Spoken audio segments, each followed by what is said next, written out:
हरे कृष्ण प्रभु जी। हरे कृष्ण एक माता जी। 5 मिनट में हाँ प्रभु जी 5 मिनट में हूँ वीडियो ऑन करूँ प्रभु जी। Okay okay. बाकी जेनो भी विडियो ऑफ છે બધાને વિનંતી છે વિડિયો ઓન કરી દેવા બદલ। हरे कृष्ण प्रभु जी। हरे कृष्ण माताजी बोलो। जिग्नेश प्रभु जी आपने कोस्ट बनावी દીધેલા છે જોઈ લેજો। ओके प्रभु हरे कृष्ण। हरे कृष्ण।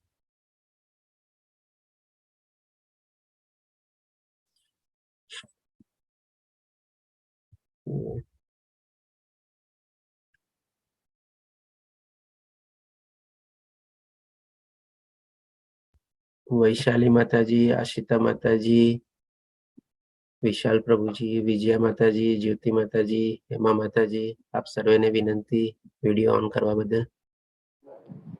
हरे कृष्ण प्रभु जी। हरे कृष्ण माताजी बोलो।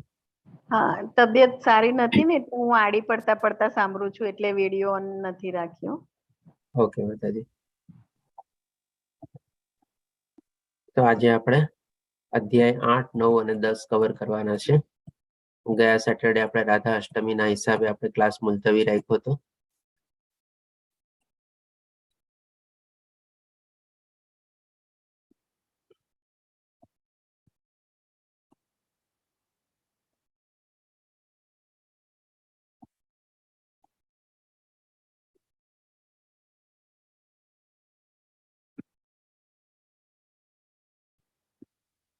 અધ્યાય 8 તો અત્યાર સુધી આપણે જોયું કે ભાઈ આપણે શું કરવું જોઈએ। હવે આપણે જોશું કે આપણે શું ન કરવું જોઈએ અથવા તો શેને આપણે એવોઇડ કરવું જોઈએ અથવા તો જે ચીજ આપણે ખોટી રીતે કરતા હોઈએ તો એને આપણે બંધ કરવી જોઈએ।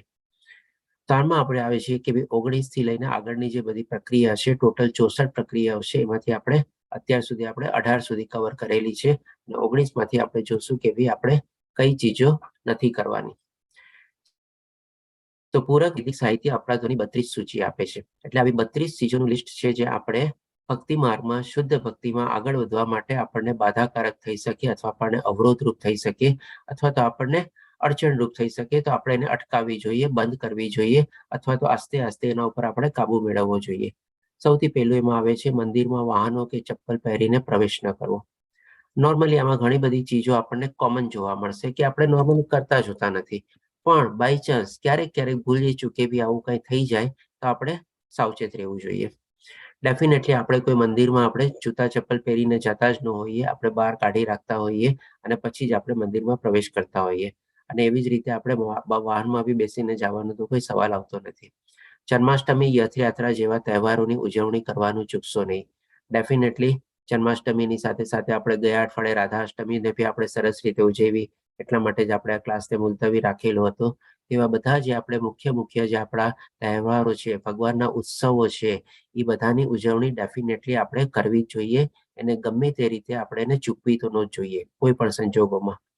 વિગ્રહની સામે પ્રણામ કરવાનું ટાળવું નહીં। જ્યારે પણ આપણે મંદિરમાં ગયા હોઈએ, દર્શન હજી બંધ હોય, જેવા દર્શન ખુલે તરત આપણે ઊભા થઈને પ્રણામ કરવા જોઈએ અને આપણે મસ્તક નમાવીને આપણે એમને આપણે પ્રણામ કરવા જોઈએ। પછી જમ્યા પછી હાથ પગ ધોયા વગર મંદિરમાં પ્રવેશ ન કરવો। નોર્મલી શું છે કે ભાઈ જમ્યા પછી આપણને થોડું ઘણું કાં તો ક્યાંક કોકને રિલેક્સેશન જોતું હોય, ડકાર આવતા હોય, ઓડકાર આવતા હોય, ખાવાનું ન પચે ત્યાં સુધી કંઈક ને કંઈક જેમ કે બીજી કોઈ ક્રિયા થતી હોય જેમ કે કોકને ગેસ છૂટે કે એવું કાંઈ પણ થાય તો આ બધી ચીજો શું એક ટાઈપનું આપણે પોલ્યુશન જેવું આપણે ગંદકી જેવું બી ફેલાવી શકીએ। તો એટલા માટે આ બધી ચીજો આપણે છે ને ટાળવી જોઈએ કે ભાઈ એટલીસ્ટ જમ્યા પછી આપણે હાથ પગ ધોઈ લેવાના અને કલાક 2 કલાક વીતી જાય પછી આપણે જઈએ મંદિરમાં। તમે જોજો આપણે મોટા ભાગના મંદિરો બી છે ને બપોરના 12 થી 4 બંધ રહેતા હોય। 12 વાગે જેમ કે છેલ્લા દર્શન થાય આપણે ભોગના દર્શન થાય અથવા રાજભોગના દર્શન થાય પછી ભગવાન પોઢી જાય અને પછી 4 વાગે ભગવાન ઉઠે ત્યારે આપણે ઉત્થાપનના દર્શન થાય। તો આપણે પણ એ જ રીતે નોર્મલી આપણે પણ ફોલો કરવું જોઈએ શેડ્યુલ। કારણ કે આ બધી ચીજ છે ને આપણે જોઈએ ને તો આપણી લાઈફ ટાઈમને પણ આપણે એ પ્રમાણે શેડ્યુલ ફોલો કરીએ ને તો આપણને પણ છે ને ઘણો ફાયદો થાય। સવારના પોરમાં મંગળા આરતી કરવા માટે ઉઠી જઈએ બ્રહ્મ મુહૂર્તમાં, પછી આપણે વહેલા સુઈ જઈએ તો જ આપણે વહેલા ઉઠી શકીએ, આપણી ડાયટ હેબિટ આ બધી ઉપર આપણે કરેલી હોય તો જ આપણી લાઈફ ટાઈમનું આખું શેડ્યુલ પણ સરસ રીતે આપણે જાળવી શકીએ અને એ જ આપણને હેલ્થ પણ જાળવવામાં આપણને ઘણો ફાયદો આપી શકે છે. તો એક રીતે આ કારણ પણ આપણી પાસે છે કે ભાઈ નોર્મલી આપણે 12 વાગ્યા સુધી આપણે બપોરનું ભોજન પણ આપણે કરી લેવું જોઈએ કે જેથી કરીને ફરીથી પાછા 4 વાગે જ્યારે 4 સાડા 4 ઉત્થાપનના દર્શન થાય તો આપણે સરસ રીતે આપણું ખાવા પીવાનું બધું પચાય ભગવાનના દર્શન કરી શકીએ. હરે કૃષ્ણ. આશા માતાજી. સૂતક દરમિયાન મંદિરોમાં ન જવું. ડેફિનેટલી કોઈનું આપણે મરણ થઈ ગયું હોય, કોઈનું અવસાન થઈ ગયું હોય તો એવા સમયમાં આપણે સૂતક પાડીએ છીએ અને ક્યારેક આપણે ઘરમાં બાળક કે કોઈકનો જન્મ થયો હોય ત્યારે પણ આપણે સૂતક પાડીએ છીએ. અલગ અલગ આપણે રિવાજો પ્રમાણે અલગ અલગ સૂતકોના દિવસો હોય છે, લિમિટેડ હોય છે કે ત્યાં સુધી આપણે મંદિરોમાં જવાનું નહીં અથવા તો ટાળવું જોઈએ. એક હાથે પ્રણામ ન કરવું. ડેફિનેટલી આજકાલની તારીખમાં આપણે ઘણીવાર જોઈએ છીએ કે ભાઈ એક હાથમાં મોબાઈલ હોય ને આમ કરીને આમ કરીને આમ કરીને આમ નીકળી જાય. તો આ બધી શું ચીજ છે એકચ્યુઅલી? એટલે ભગવાનને તમે પ્રણામ કરવા પૂરતા બી કેટલા સેકન્ડ લાગવાની છે માની લ્યો.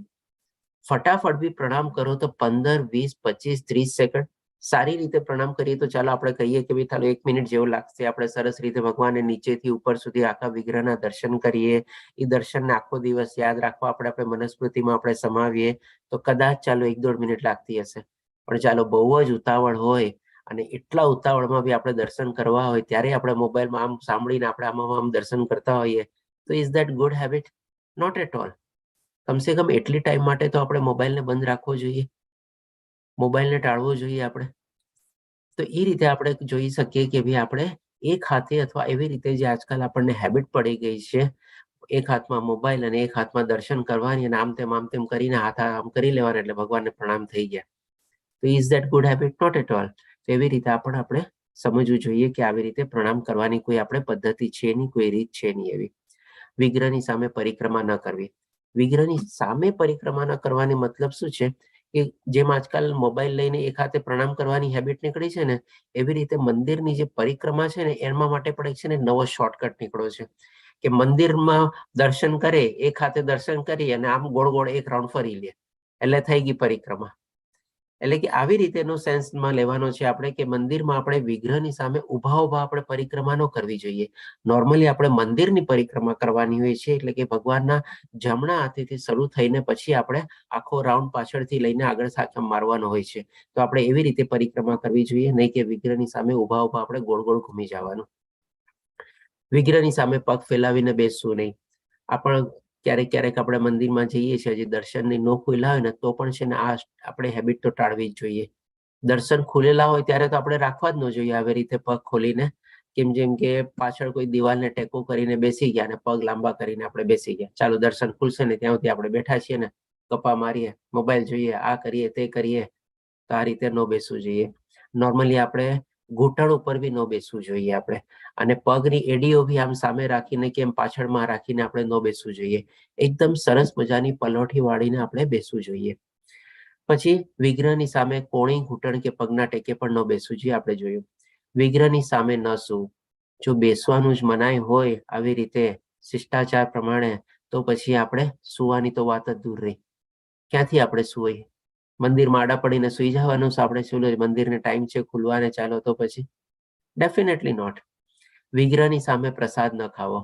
આ પણ એક આપણે મર્યાદા છે. આપણે જ્યારે આપણે આરતી થઈ જાય, ભોગ ધરાવાઈ જાય, બધું થઈ જાય પછી જ્યારે પ્રસાદનું વિતરણ થાય ત્યારે બધાને નોર્મલી એક જગ્યાએ બેસાડીને અને ભગવાનની સામે જો આપણે હોઈએ તો ત્યારે પડદો પાડી દેવામાં આવે છે અને પડદો પાડીને પછી આપણે ત્યાં પ્રસાદ નહીં લઈએ છીએ. જો બહુ મોટી એવી જગ્યા અલગ અલગ ન હોય કે વિગ્રહની જગ્યા અને પ્રસાદ વિતરણની જગ્યા નોર્મલી જો કોમન હોય, ઘણીવાર મંદિરો નાના હોય તો પછી આવી રીતે પડદો પાડી દેવામાં આવે છે અને એવી રીતે ત્યાં બેસાડીને પ્રસાદ આપવામાં આવે છે. પણ ડેફિનેટલી વિગ્રહના દર્શન ખુલ્લા હોય અને એની સામે આપણે બેસીને આપણે આવી રીતે પ્રસાદ ગ્રહણ પણ ન કરવો જોઈએ. પછી આવે છે આપણે વિગ્રહની સામે જૂઠું ન બોલવું. અરે ભાઈ મંદિરમાં ગયા છે ત્યાં તો થોડી ક્લાસ શરમ રાખો. આપણે ક્યાંક આપણે જોઈએ નોર્મલી શું છે આપણને ઘણી કોમન હેબિટ પડી ગઈ હોય છે. નાના જૂઠાડા તો છે ને આપણે હાલતા ચાલતા છે ને બોલી જતા હોઈએ છીએ, અનાયાસે બોલી દઈએ છીએ. આપણને પોતાને પણ ખબર નથી અને ઘણીવાર એવું ઇન્ટેન્શનલ બી હોતું નથી. પણ ડેફિનેટલી આ બધી ચીજમાં આપણે કાળજી રાખવી જોઈએ. ઘણીવાર આપણને કહીએ મંદિરમાં કોઈ આપણને મળે અને આપણે માની લો એની થારે થોડુંક ટાળવું કરવું હોય કે આપણને પૂછે ચાલો ટાઈમ છે, આપણે તરત ના પાડી દઈએ કે ના મારે ટાઈમ નથી, મારે આમ છે તેમ છે. આપણે એકચ્યુઅલી ખોટું બોલીએ છીએ. ત્યારે આપણને આપણે સરસ રીતે આપણે મંદિરમાં દર્શન કરવા આવ્યા છીએ, આપણે ટાઈમ લઈને જ આવ્યા હોઈએ માની લ્યો, સામેવાળો કોઈ આપણને પૂછે તો આપણે કહેવાનું હા ભાઈ મને ટાઈમ છે, પણ અત્યારે મારે મંદિર માટે દર્શન માટેનો ટાઈમ છે. સામેવાળો સમજી જવાનું છે કે ભાઈ ચાલો એ મને મારી સાથે નથી આવવાનું કે મને આમ ના પાડે છે નહીં. પણ આપણે ત્યારે શું કરીએ, ના ના ના ના બહુ મારે બીઝી છે, બસ ખાલી દર્શન કરીને તરત ભાગવાનું જ છે, મારે તો આમ ઘડિયાળ જોઈએ, મોબાઈલ જોઈએ, કાંઈ જોઈએ, મારે તો તરત જવાનું છે, બહુ ઉતાવળ છે. બસ આપણે ખોટું બોલ્યા ને આમ તો આપણે. એટલે આવા જૂઠાણ આપણે કહે ને કે ભાઈ કોઈ કારણ નથી હોતું પાછળ એનું કોઈ આવે, કોઈ મોટો એવો ઉદ્દેશ બી નથી હોતો, પણ આપણે આ બધી ચીજો ટાળવી જોઈએ. એનાથી શું આપણે આપણામાં હેબિટ પડવાવી શકીએ કે ભાઈ ઓલ ધ ટાઈમ આપણે સતર્ક રહેવાનું છે કે આપણે સાચું જ બોલવાનું છે. જો ક્યારેક ન બોલી શકીએ ને ચૂપ રહી જવાનું બસ. પણ એટલીસ્ટ ખોટું બોલવાની તો હેબિટ આપણામાંથી ઓછી થઈ જાય અથવા તો બંધ થઈ જાય. આપણે વિગ્રહની સામે મોટેથી બોલવું નહીં. ઘણા લોકોને કોઈ આવી રીતે ઓળખીતા પડખીતા મળી જાય ને, જોશ જોશથી હસે, જોકિંગ કરે કે કાંઈ પણ વાતચીતો કરે ને એવી રીતે ચાલતું થઈ જાય. બસ ભગવાનના દર્શન પછી ત્યારે સાઈડમાં રહી જાય અને ખાલી પોતાની જે સાઈડ ટોક હોય એ બધું આપણે મેઇન ટોપિક જેવું બની જાય છે. તો ડેફિનેટલી આપણે આવી જોશ જોશથી વાતો બી ન કરવી જોઈએ, બહુ જોશ જોશથી હસવું બી ન જોઈએ. એવી રીતે આપણે થોડુંક શિસ્ત પાડવી જોઈએ. વિગ્રહની સામે ગપસપ ન કરવી, એ જ ગપ્પા એ બધું. વિગ્રહની સામે ચીસો કે રડવું નહીં. જો જોશથી બોલવાની મનાઈ હોય આપણે તો પછી ચીસો પાડવાની તો કેટલી વાત દૂર રહી. આપણે ઘણીવાર મંદિરમાં ગયા હોઈએ, આપણે બધાની ગ્રુપમાં સાથે ગયા હોઈએ, કોઈક માણસ આપણાથી માની લો જરાક અલગ પડી ગયો, એ હોઈ શકે કે બીજા વિગ્રહના દર્શનમાં વધારે બિઝી થઈ ગયો, કાંઈ ને કંઈક પરિક્રમામાં વાર લાગી ગઈ અને આપણે આ ગ્રુપમાં અહીંયા આગળ વધી ગયા. આપણે શું ક્યાં દેખાતો નથી, જોતો નથી, ક્યાં નથી, જોશ જોશથી પછી ત્યાં ચિલ્લાવા માંડીએ, આપણે એને બોલાવવા માંડીએ. આપણે તો that is also not a good habit. આપણે ગયા પહેલા ડિસાઈડ કરી લેવું જોઈએ કે ભાઈ આપણે આ ગ્રુપમાં જઈએ છીએ, ક્યાંક આપણે આગળ પાછળ થયા હોય તો એક કોમન પોઈન્ટ ડિસાઈડ કરી લેવાનું, ત્યાં આવીને આપણે પોતાનું કામ પતી જાય એટલે આપણે ઊભા રહેવાનું છે બસ.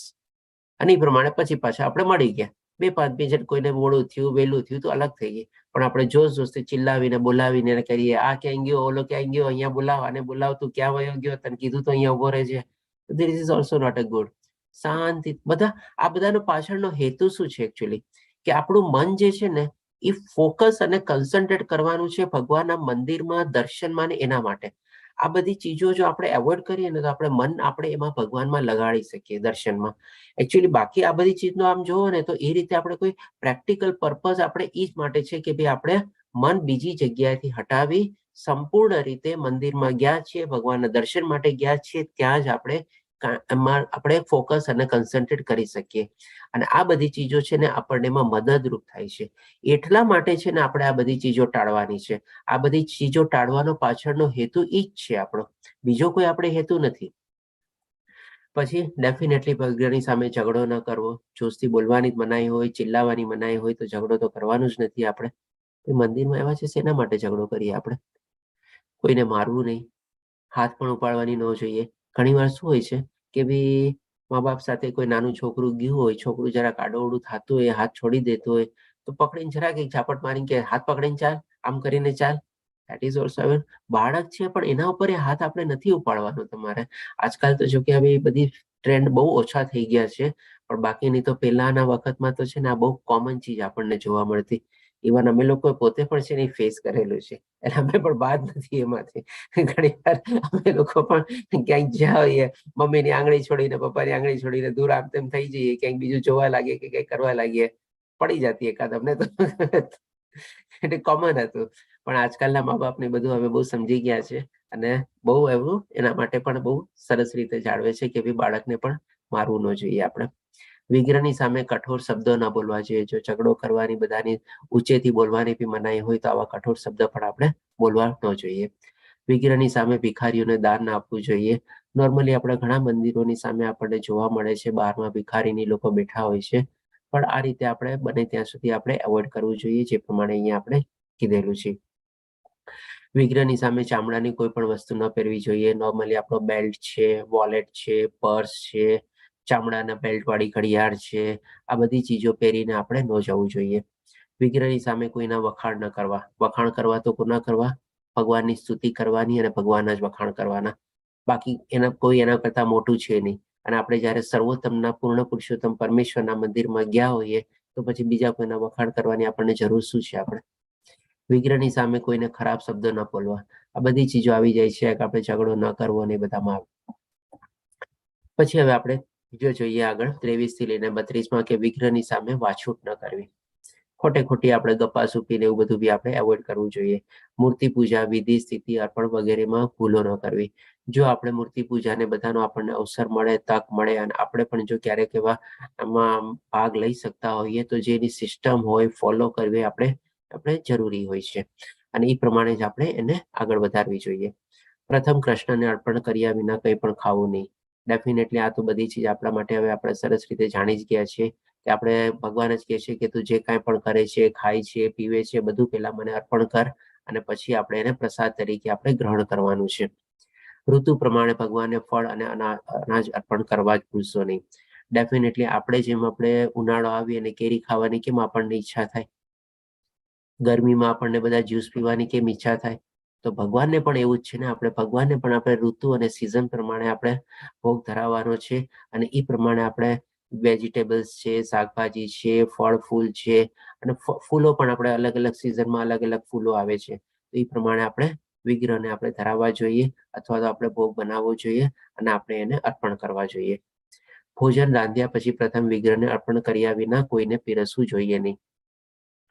આ એના સેન્સમાં છે કે ભાઈ આપણે ઘણીવાર જોઈએ છીએ કે ભાઈ આપણે ઘરમાં સામગ્રી બનાવીએ ભગવાન માટે અને કોઈકને બહુ ઉતાવળ થતી હોય કે મને આપી દે ને, પહેલા મારે ઓફિસે જવું છે, મને આપી દે ને, મારે પહેલા કોલેજ છે, મારે ટ્યુશન ક્લાસ છે, મારે આ બસ મિસ થઈ જશે, મારે આ મિસ થઈ જશે. ઘણીવાર ક્યારેક એવું થઈ જતી હોય છે ભૂલ. નોર્મલી આપણે બધા જે લેવલમાં અત્યારે પહોંચી ગયા છે આ ભૂલ પણ આપણે બહુ ટાળીએ જ છીએ આપણે. પણ ક્યારેક એવું થઈ જાય કે ભાઈ ચાલ ઠીક છે, બહુ ઉતાવળ છે ને, ખાધા પીધા વગરનું રહેશે ને, લાવ એને ખાવાનું નામ લીધું છે ને ગયા પહેલા, ચલ પહેલા કાઢી લઉં જરાક, પછી આ સામગ્રી પાછી ભગવાનને ધરાવીશ ને પછી હું લઈશ. તો આ પણ આપણે ન કરવું જોઈએ. કોઈને પણ આપણે પીરસવું ન જોઈએ. ભગવાન માટે જે સામગ્રી બનાવી છે ભલે આપણે જ પોતે એને આરોગવાના છીએ આપણે પ્રસાદના રૂપિયા, તો પણ એ આપણે પહેલા ભગવાનને ધરાવીને જ આપણે એને આપણે ધરાવીને પછી આપણે ભોગવવી જોઈએ અથવા આપણે એને પ્રસાદ તરીકે ગ્રહણ કરવી જોઈએ. કોઈને કાઢી લીધા કહીએ તો એ પણ આપણે કહી શકીએ કે એઝ ગુડ એઝ આપણે એઠું થઈ જાય. આપણે આજે જેમ કે નાનો બાળક હોય, નાના બાળક માટે આપણે કોઈ ચોકલેટ કેડબરી કંઈક લાવ્યા હોઈએ આપણે અને આપણે નોર્મલી બાળકને શીખવેલું હોય કે ભાઈ બધાની સાથે શેર કરીને એમ કેવી રીતે ખાવાનું, પણ ક્યારેક માની લ્યો બાળકને પોતાની પેલા ખાવાની બદલે એને બધાની સાથે શેર પેલા કરવી પડે ને એમાં જ એની ખલાસી જાય. બાળકને જરાક ઓલું લાગે કે નહીં કે જો મારા માટે તો બેચી જ નહીં, મારા માટે આવી હતી ને મારા જ માટે ન બેચી, મનમાં એને થાય કે નહીં. તો ભગવાનને પણ તો ક્યારેક થઈ શકે ને, મારા માટે સામગ્રી બનાવી હતી, મારા માટે ભોગ બનાવ્યો હતો પણ એને તો પેલા બધાને આપી દીધી, હું તો રહી ગયો મારો એમને. ભગવાનનું પણ એ થઈ શકે કે નહીં ક્યારેક. એટલે આવી રીતે આપણે આ પણ ટાળવું જોઈએ. વિગ્રહની સામે પીઠ રાખીને બેસવું નહીં. નોર્મલી આપણે પીઠ રાખીને બેસાય પણ નહીં અને પણ જ્યારે મંદિરમાંથી નીકળતા હોય ત્યારે પણ ઘણા લોકો પીઠ દેખાડીને નથી નીકળતા, પાછા જરાક આમ ઘૂમી જાય અને દર્શન કરીને પછી થોડા પાછા પગ વાળીને એમ પ્રમાણે નીકળે છે. મૌન રહીને ગુરુને પ્રણામ કરવા ન કરવા. ડેફિનેટલી આપણે જ્યારે ગુરુને આપણે પ્રણામ કરીએ, ગુરુ જ્યારે આપણી સામે આવે તરત આપણે ઊભા થવાનું, એમણે વંદન કરવાના અને આપણે પણ એમની સ્તુતિ ગાવાની અથવા તેમના ગુણગાન ગાવાના અને ચૂપચાપ રહીને આપણે પ્રણામ કરવા ટાળવા જોઈએ આપણે. કારણ કે આની પાછળનો એક ઉદ્દેશ શું છે કે ભાઈ આપણે પણ ગુરુ પ્રત્યે આપણે જે ભાવના જે છે એ આપણે પ્રગટ કરવાની છે. એના પ્રત્યે જે આપણે જે એના માન અને આદર જે છે એ આપણે પ્રગટ કરવાનો છે. આપણે ભગવાનને કેમ આપણે સ્તુતિ કરીએ છીએ, પ્રાર્થના કરીએ છીએ, અર્ચના કરીએ છીએ, તો આરતી કરીએ છીએ, કંઈક બોલીને જ બધું કરીએ છીએ ને. તો ગુરુ પણ તો ભગવાનના રિપ્રેઝેન્ટેટિવ જ છે. તો આપણે પણ એને ચૂપચાપ રહેવાની બદલે આપણે પણ એની સ્તુતિ, એના ગુણગાન એના આપણે ગાવા જોઈએ. આપણે જેમ કે અત્યારે સવારના પૂરમાં મંગલાચરણ લઈએ છીએ એમાં પણ આપણે શિલા પ્રભુપાદને બધાની આપણે સ્તુતિ અને આપણે વંદન કરીને જ આપણે આગળ વધીએ છીએ. ગુરુની સામે પોતાની પ્રશંસા ન કરવી. ડેફિનેટલી જેમ વિગ્રહની સામે આપણે આગળ જોયું ને કે બીજા કોઈ માણસોના વખાણ ન કરવા, એવી રીતે ગુરુની સામે પણ આપણે પોતાની પ્રશંસા કરવાની કોઈ જરૂર નથી. ગુરુને બધું ખબર જ છે આપણે કોણ છીએ, કેવી રીતે છીએ, શું છે બધું. તો પછી આપણી પ્રશંસા કરીને ગુરુ પાસે આપણને શું કામ આપણે ઊંચા કરવાની, આપણે કોશિશ કરવાની. આપણે બહુ નિમ્ન છીએ, આપણે બહુ નીચા છીએ, આપણે એવી રીતે આપણે શરણાગતિ અને આપણે સમર્પિત થઈને ભાવથી આપણે ક્યારેય આપણા પોતાના ગુણગાન ન ગાવા જોઈએ. વિગ્રહની સામે દેવતાઓની ટીકા ન કરવી. ડેફિનેટલી આપણે કોઈ દેવી દેવતાઓ પણ જે ભગવાનના અંગરૂપ છે, અંશરૂપ છે, આપણે એ જાણી ગયા છીએ અને ભગવાન શ્રી કૃષ્ણ જ પૂર્ણ પુરુષોત્તમ પરમેશ્વર છે, પણ બાકી બધા દેવતાઓને પણ આપણે એમને નીચલી કક્ષાના કે એવી રીતે ન સમજવા જોઈએ અને કોઈ ટીકા ન કરવી જોઈએ. એટલો જ માન, સન્માન, આદર નહીં પણ આપણે દેવી દેવતાને આપવો જોઈએ આપણે. અને કેવા ભાવથી આપવાનો એ પણ આપણે સમજી ગયા કે ભગવાનના એક અંશરૂપ અને એવી રીતે છે. તો આ રીતે આપણે સમજ્યા કે ભાઈ આપણે 32 જે આપણને સૂચિ હતી. હવે આપણે જે વરાહ પુરાણમાં જે બીજા 29 એવા બીજા છે, એટલે કેટલા થયા? 32 અને 29, 61 થઈ ગયા ને? બાપરે બાપ, કેટલા બધા આપણે ટાળવા જેવા નિયમો છે. જેમ 64 આપણે નિયમો પાળવાની બધા ના હતા, એવી રીતે આમાં પણ એટલા જ છે. અંધારામાં વિગ્રહને સ્પર્શ ન કરવો. ડેફિનેટલી આપણે અંધારામાં તો કઈ ને કે ભાઈ સરસ મજાની લાઈટ ને બધું હોય ત્યારે જ આપણે દર્શન પણ કરવાનો લાભ લેવો જોઈએ. અને પણ અંધારામાં આપણે મંદિર બંધ થઈ ગયા હોય, અંધારું થઈ ગયું હોય, ત્યાર પછી આપણે એમાં પ્રવેશવું બી ન જોઈએ અને આપણે દર્શન પણ ન કરવા જોઈએ. વિગ્રહ પૂજાના કોઈ પણ નિયમોને ચૂકશો નહીં. ડેફિનેટલી જે પ્રમાણે આપણને જો આપણે ઘરમાં બી કાંઈ પણ પૂજા ને બધું કરતા હોઈએ, પંડિતને બોલાવ્યા હોઈએ, આપણે એ પણ એના આપણે પૂજા વિધિ કરાવતા હોય, આપણે પણ થોડું ઘણું આપણને ખબર હોય, તો આ બધાના નીતિ નિયમો હોય, વિધિ વિધાનોનો હોય બધી, તો એને આપણે એ જ પ્રમાણે ફોલો કરવા જોઈએ. એમ નહીં કે ભાઈ જેમ કે એક દાખલો આપું, આપણે સત્યનારાયણની કથા ક્યારેક કરી માની લ્યો. હવે એમાં પણ આપણે વિષ્ણુ સહસ્ત્ર નામ નહીં લેવાના હોય, આપણને એટલો ટાઈમ ન હોય, ત્યારે આપણે ઘણી વાર શું છે, આપણે સ્ટોપ ગેપ એરેન્જમેન્ટ તરીકે આપણે શું કહીએ કે ભાઈ પંડિતજી શું કરે અને જે દંપતીને જે ઘરમાં જે કોઈને હોસ્ટ હોય, જે પૂજામાં બેઠા હોય, એ પોતે પોતાની વિધિ ચાલુ રાખે. પછી કોઈ બીજા એના કોઈ સહપંડિત એટલે કોઈ આસિસ્ટન્ટને કહે તું સાઈડમાં બેસીને સહસ્ત્ર નામ પણ ભણી લે. તો આ બધી ચીજ છે ને થોડીક ઓડ છે, ટુ સેવ ધ ટાઈમ. આપણે પંડિતને કે પંડિતજી મારે આટલા ટાઈમમાં કમ્પ્લીટ કરવી છે, પંડિતજી પણ આવો કંઈક માર્ક કાઢે ને. તો ડેફિનેટલી આવા બધા રસ્તાઓ છે ને આપણે શોર્ટકટ છે ને આપણે એવોઇડ કરવા જોઈએ. અને આપણે આપણી જે નોર્મલ પ્રોસિજર છે, પંડિતને કહેવાનું તમે તમારો ટાઈમ લ્યો, બસ એકદમ સરસ મજાના વિધિ વિધાન પ્રમાણે કોઈ ચૂક કર્યા વગર આપણે પૂજા કરવાની છે, એ પ્રમાણે આપણે કરવાની. કોઈ અવાજ કર્યા વિના મંદિરમાં પ્રવેશ કરવો નહીં. ડેફિનેટલી આપણે બધા જાણીએ છીએ, આપણે મંદિરમાં પ્રવેશ કરીએ ત્યારે જ ઉપરમાં ઘંટ નહીં હોય છે, આપણે ઘંટ આપણે વગાડીએ છીએ અને પછી આપણે અંદર પ્રવેશીએ છીએ. એમાં છે ને હજી એક થોડીક આપણે ઓર કાળજી રાખવી જોઈએ. જ્યારે આપણે ઘંટ વગાડીએ ને એમાંથી એક નાદ આપણે આવે, એક સાઉન્ડ આવે અથવા એક વાઇબ્રેશન્સ આવે. તો નોર્મલી આપણે શું કરતા હોઈએ, અત્યાર સુધી આપણે ઘણા પોતે કરતા હોઈએ, પણ આપણને ન ખબર હોય તો પણ આપણે એ જ રીતે કરતા હોય, ઘંટ વગાડીને આપણે આગળ વધી ગયા. પણ બને ત્યાં સુધી છે ને એ ઘંટ આપણે વગાડીએ ને એનો પૂરો જ્યારે નાદ છે ને કમ્પ્લીટ ન થાય ને વાઇબ્રેશન કમ્પ્લીટ ન થાય ને ત્યાં સુધી આપણે છે ને એ ઘંટની નીચે છે ને ઊભું રહેવું જોઈએ આપણે. અને પૂરેપૂરા વાઇબ્રેશન અને સાઉન્ડ અને એ નાદને છે ને આપણી અંદર આપણે એને સરસ રીતે સાંભળવું જોઈએ. કારણ કે શું છે, એની પર છે ને આપણા માઇન્ડ ઉપર છે ને બહુ અસર પડે છે આપણે. અને ઘણા લોકો તો તમે જોજો, એક નહીં, બે નહીં કે ત્રણ નાદ કરીને પછી પોતે અંદર જાય. તો એ ત્રણ નાદ કમ્પ્લીટ આપણે પોતે સાંભળીએ ને ત્યાં સુધીમાં છે ને આપણું માઇન્ડ પણ છે ને ઘણું શાંત થઈ જાય છે. કારણ કે સાઉન્ડની આપણા માઇન્ડ ઉપર ઇફેક્ટ થાય છે, સાયન્સે પણ પુરવાર કરેલું છે આપણે. તો એ જ્યારે આપણે ઘંટ નાદ કરીને આપણે અંદર જઈએ તો આપણે એને સાંભળીને પછી અંદર જવાનું.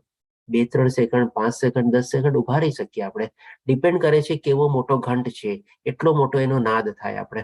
તો આપણે એટલું ઊભું રહેવાનું, શાંત રીતે સાંભળવાનું આપણે, પછી આપણે અંદર પ્રવેશ કરવાનું.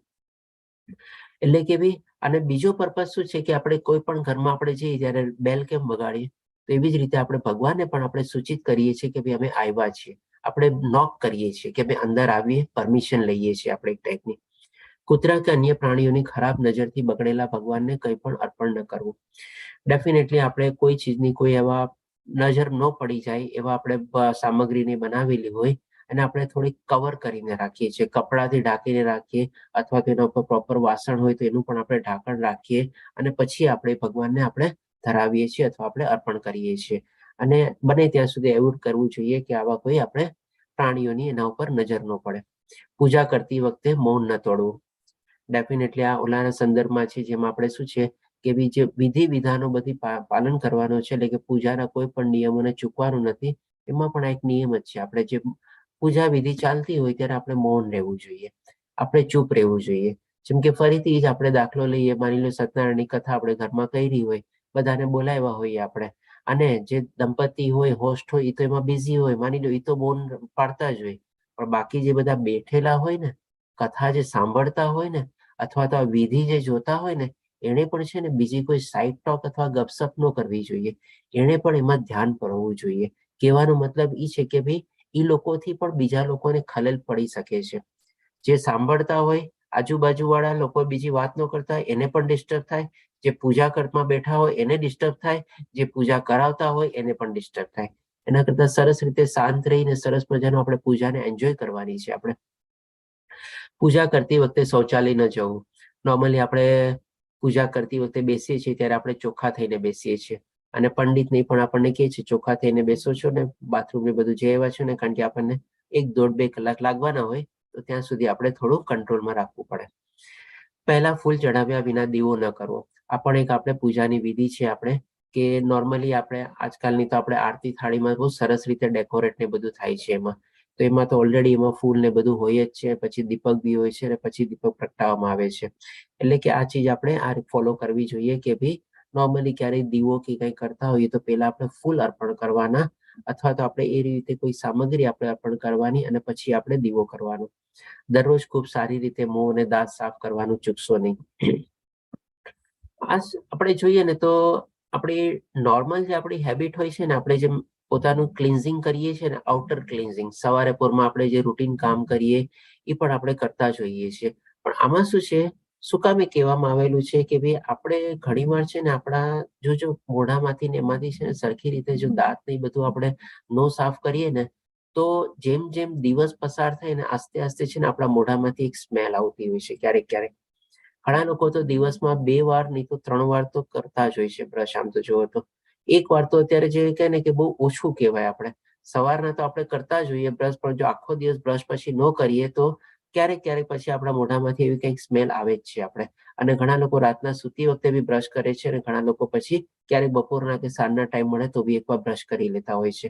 અને આની સરસ રીતે આપણે મોઢું ને બધું ધોઈને આપણે બેસવું જોઈએ, કારણ કે આપણે જયારે પૂજામાં બેસતા હોય ને ત્યારે આપણે છે ને 1 to 1 કોન્ટેક્ટમાં આવીએ છીએ. આપણે ભગવાન આપણી સામે હોય છે, આપણે ભગવાનની સામે હોય છે, અથવા તો આપણે આજુબાજુમાં બધા બેઠેલા હોઈએ છીએ. જેમ કે અહીંયા તમે પૂજાનો આજુ એક સાઈડ સરસ મજાનું થાય છે, અહીંયા દંપતી છે, અહીંયા આપણે પૂજા કરાવવાળા પંડિત છે, અહીંયા આપણે ભગવાનનો ફોટો રાખેલો છે. આપણે તો અહીંયા એક આખું એક સર્કલ જેવું બનેલું અથવા હાફ સર્કલ જેવું પડે, બધા એકબીજાના કોન્ટેક્ટમાં હોય અને ડિસ્ટન્સ કેટલો ઓછો હોય.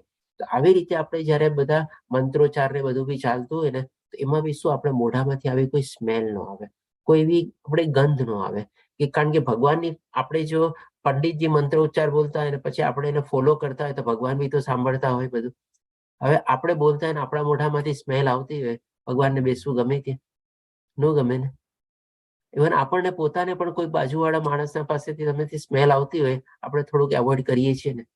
તો આપણે પણ શું છે આવી રીતે મોઢું સાફ ને બધું આપણે કરીને બેસવું જોઈએ. આપણે અને દિવસમાં જે કાંઈ પણ જેટલી વાર આપણે કરતા હોઈએ બ્રશ ને બધું આપણે સરસ રીતે આપણે કરવું જોઈએ ચોખ્ખાઈથી. કારણ કે બ્રશ કરવું બી છે ને આમ જુઓ ને તો કમસે કમ છે ને 4 થી 5 મિનિટ લાગે, અને ક્યારેક ક્યારેક 6-7 મિનિટ બી લાગી શકે જો આપણે ઓળિયું ને આ ને તે ને બધું કમ્પ્લીટ આપણે બ્રશની કરીએ ને. પણ આજકાલ ઘણી વાર શું જોવા મળે છે, 2-2 મિનિટમાં છે ને બ્રશ થઈ જતું હોય છે. બોલો, તો એ આમ જોવો છો તો બરાબર નથી હોતું. ખાલી ઉપર આમ ઘસી ઘસીને આમ કરીને નીકળી જઈએ તો નથી થતું. આખી રીતે બધી જગ્યાએ આપણે આપણા બ્રશ છે, દાંત છે, આગળ છે, પાછળ છે, નીચેથી છે, પેઢા છે, બધી જગ્યાએ આપણે એને ઘસવા જોઈએ. અને પછી આપણે સરસ રીતે કોગળા કરવા જોઈએ, ઓળિયું કરવું જોઈએ આપણે, ત્યારે જઈને આપણું આખું મોઢું સાફ થાય છે. આપણે ગંધ વગરના નકામાં ફૂલ ન ચડાવવા. ડેફિનેટલી જો આપણે આપણું મોઢું ને આપણે આથી સાફ રાખતા હોઈએ શેના માટે કે ભાઈ આપણા મોઢામાંથી સ્મેલ ન આવે. તો એવી જ રીતે આપણે જે કોઈ ફૂલ હોય, કોઈ ખરાબ થઈ ગયા હોય, અથવા તો કોઈ ફૂલમાં શું છે સ્મેલલેસ હોય, એની જે પ્રાકૃતિક રીતે જે સુગંધ આવી જોઈએ સુગંધ જ ન આવતી હોય, અથવા તો કોઈ ખરાબ સુગંધ આવતી હોય, તે પણ આપણે ભગવાનને ચડાવવાનો જોઈએ. જાતીય સમાગમ પછી તરત જ મંદિરમાં જવું નહીં. ડેફિનેટલી આ બધી ચીજો આપણે એવોઇડ કરી છે. હજી આગળ જોઈએ આપણે કે માસિક સ્ત્રાવ હેઠળની સ્ત્રીઓને સ્પર્શ ન કરવો. આ બધી આપણે પણ જાણીએ છીએ કે જે રજસ્વલા સ્ત્રીઓ હોય આપણે એને ટચ નથી કરતા અને એ લોકો પણ આપણે મંદિરમાં પ્રવેશતા નથી. મૃત શરીરને સ્પર્શ કર્યા પછી મંદિરોમાં ન જવું. આ પણ આપણે જયારે સૂતક કપાડતા હોઈએ ત્યારે બધી ચીજ એમાં બી કવર થાય છે. આપણે સ્મશાને ગયા હોઈએ અથવા મૃત શરીરને સ્પર્શ કર્યું હોય તો ત્યાર પછી આપણે તરત ને તરત મંદિરમાં ન જવું જોઈએ, શુદ્ધ થઈને પછી જવું જોઈએ. ગંદા કપડાં પહેરીને મંદિરોમાં ન જવું. આજે આપણી બાજુમાં કોઈક એવો ગંદા કપડા, વાસી કપડા, ગંધ મારેલા કપડા પહેરીને બેસવું હોય, આપણને ગમે? ન ગમે ને. તો આપણે જયારે ભગવાનના મંદિરમાં શું કામે આવા કપડાં પહેરીને જાવ? ભગવાનને બી ન ગમે ને. સરસ મજાના સ્વચ્છ ચોખ્ખા કપડાં પહેરીને જવા. જરૂરી નથી કે નવા કપડાં પહેરીને જવાના, એનો મતલબ. પણ જે કાંઈ પણ આપણા કપડાં હોય સરસ રીતે ધોયેલા હોય અને આપણે પહેરીને જવાના છે. જૂના કપડાં હોય ચાલે, બરાબર છે, પણ ગંદા ન હોવા જોઈએ, નોર્મલી દાગવાળા ન હોવા જોઈએ, ગંધ મારતા ન હોવા જોઈએ. આપણે મૃતદેહ જોયા પછી મંદિરોમાં ન જવું, એમાં જ આવી જાય છે. મૃતદેહ જોયા, એને અડ્યા અને સૂતક ને બધું હોય ત્યારે નહીં જવાનું. મંદિરોમાં વાછૂટ ન કરવા, મંદિરોમાં ગુસ્સો ન કરવો. આ બધા થોડા કોમન છે જે આપણે ઓલામાં જોયા એ આપણે બીજા પુરાણમાંથી હતા ને આ વરાહ પુરાણમાંથી છે. સ્મશાનથી પાછા આવ્યા પછી મંદિરોમાં ન જવું, ચોખ્ખું થઈને પછી જ જવું જોઈએ. વિગ્રહની સામે ઓડકાર ન લેવો. ઓલામાં હતું કે આપણે જઈમાના તરત આપણે મંદિરમાં ન જવું. અહીંયા બીજી રીતે છે કે વિગ્રહમાં ઓડકાર ન લેવો. એટલે એનો મતલબ એ જ છે કે ભાઈ આપણે ખાવાનું જ્યાં સુધી ન પચે ત્યાં સુધી આપણે થોડું મંદિરમાં જવાનું ટાળવું જોઈએ. 1-2 કલાક પછી આપણે જવું જોઈએ. મંદિરોમાં ચરસ ગાંજાનું ધૂમ્રપાન ન કરવું. એટલે કે આવી બધી ચીજો આપણે, કારણ કે આજકાલ શું છે, ઘણા લોકોને પાન મસાલો છે ને 24 કલાક મોઢામાં પડ્યો જ હોય, ચાઇલે જ રાખતો હોય, ખતમ જ ન થતો હોય. એનો ડબ્બો ખલાસ થઈ જતો હોય પાન મસાલો, પણ એના મોઢામાં ચાવવાનું બંધ ન થાય. પણ જ્યાં સુધી નવો ડબ્બો ન આવે ત્યાં સુધી જૂનો જ પાન મસાલો ચબાવી રાખતો હોય આપણે. તો આ ડેફિનેટલી આ બધી ચીજો આપણે મંદિરમાં એકદમ.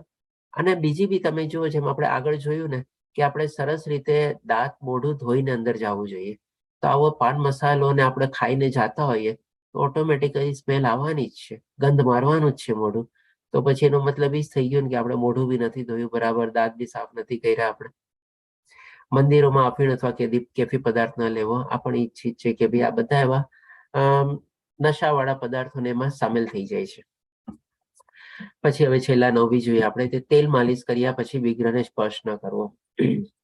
નોર્મલી આપણે શું છે કે ભાઈ ક્યારેક મસાજ ને બધું કરાવતા હોય, ક્યારેક તો સરસ રીતે ત્યારે પણ આપણે નાહી ધોઈ અને પછી આપણે મંદિરે જવું જોઈએ.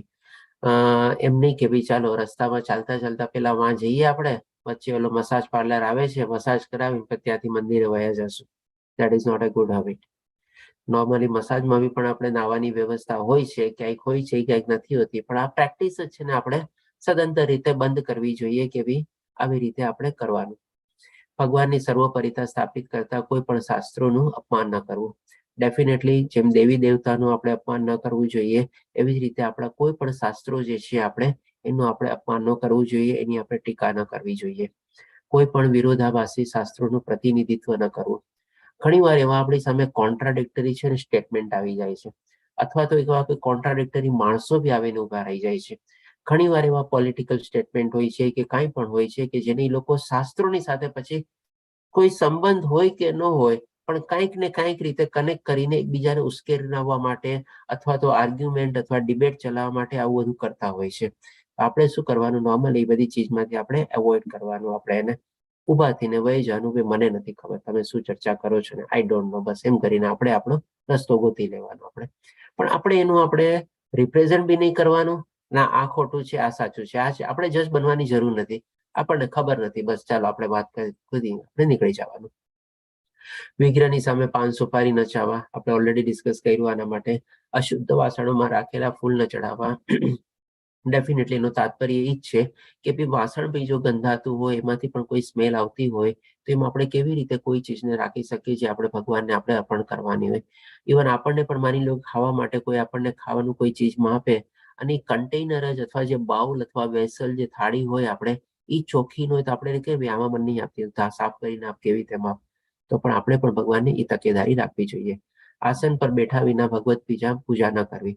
નોર્મલી આ ચીજ આપણે કરવી જોઈએ કે ભાઈ જ્યારે પૂજામાં બેઠા હોઈએ ને ત્યારે પણ આપણે જમીન ઉપર એમને બેર જમીન એટલે ખુલ્લી જમીન ઉપર નહીં બેસવાનું. એક આપણે આસન રાખી એના ઉપર આપણે બેસીને આપણે બેસવું જોઈએ. જેમ તમને ખ્યાલ હોય તો ભગવાન આપણને 6ઠ્ઠા અધ્યાયમાં ધ્યાન યોગમાં પણ ભગવાન કહે છે ને કે એક આપણે આસન બનાવવાનું અને એ આસન ઉપર બેસીને આપણે ભગવાનનું ધ્યાન ધરવાનું. તો અહીંયા આપણે બીજી રીતે લેવાનું છે કે આપણે જયારે ભગવાનની પૂજા કરવા માટે બી બેસીએ ત્યારે પણ આપણે નીચે એક આસન પાથરીને એના ઉપર આપણે ગ્રહણ કરવું જોઈએ અને આપણે ભગવાનની પૂજા કરવી જોઈએ. સ્નાન કર્યા વિના વિગ્રહને સ્પર્શ ન કરો.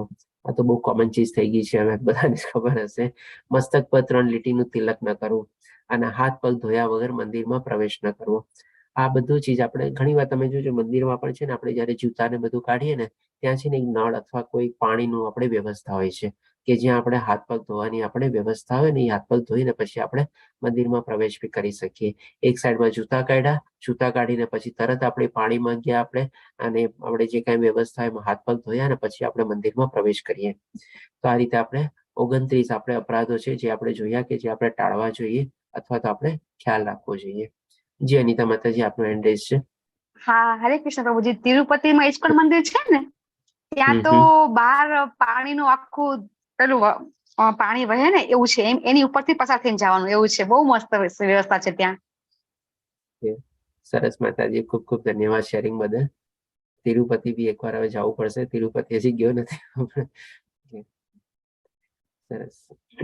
ચાલો હવે આપણે આ અધ્યાયનું છેલ્લું, last but not the least but rather most important ચીજ છે આપણે કે આપણે જે આ તો થયું આપણે 29 અને 32 61 અપરાધો આપણે જાણ્યા કે ભાઈ જે આપણે નોર્મલી ભગવાનના મંદિરમાં જઈએ, ભગવાનની પૂજા કરીએ, ભગવાનને ભોગ ધરાવીએ, ભગવાનને આપણે સ્તુતિ કરીએ, એના રિલેટેડ જે આપણે બધા અપરાધો હોય છે, ઘણા બધા કોમન અપરાધ હોય છે, એમાં મોસ્ટ ઓફ થી આપણે અવેર છીએ, જાણીએ બી છીએ ને આપણે નથી બી કરતા, એ જાણ્યા. પણ આ તો બહુ જ સરસ ચીજ છે આપણે કે આ જે 10 અપરાધો છે જે આપણે આખા દિવસમાં જે 16 માળા કરીએ છીએ, કોઈક વધારે બી કરતા હશે, એ માળા કરતી વખતે આપણે આ અપરાધોને તો અવશ્ય અને અવશ્ય જ આપણે ટાળવા જોઈએ અથવા તો એને સદંતર રીતે આપણે એવોર્ડ કરવા જોઈએ આપણે. તો એ છે આપણે જોઈએ કે ભાઈ ભક્તોની નિંદા ન કરવી.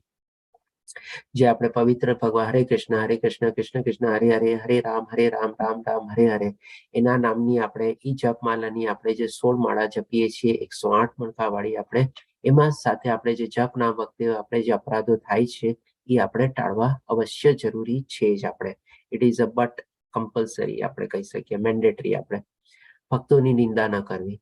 કોઈ પણ ભગવાનનો ભક્ત હોય, ભલે કનિષ્ઠ ભક્ત હોય, મધ્યમ ભક્ત ન હોય, ઉત્તમ ભક્ત ન હોય, તો પણ આપણે એની નિંદા કરવાને લાયક આપણે છે જ નહીં અને કોઈ પણ રીતે આપણે એની નિંદા કરવી જ ન જોઈએ.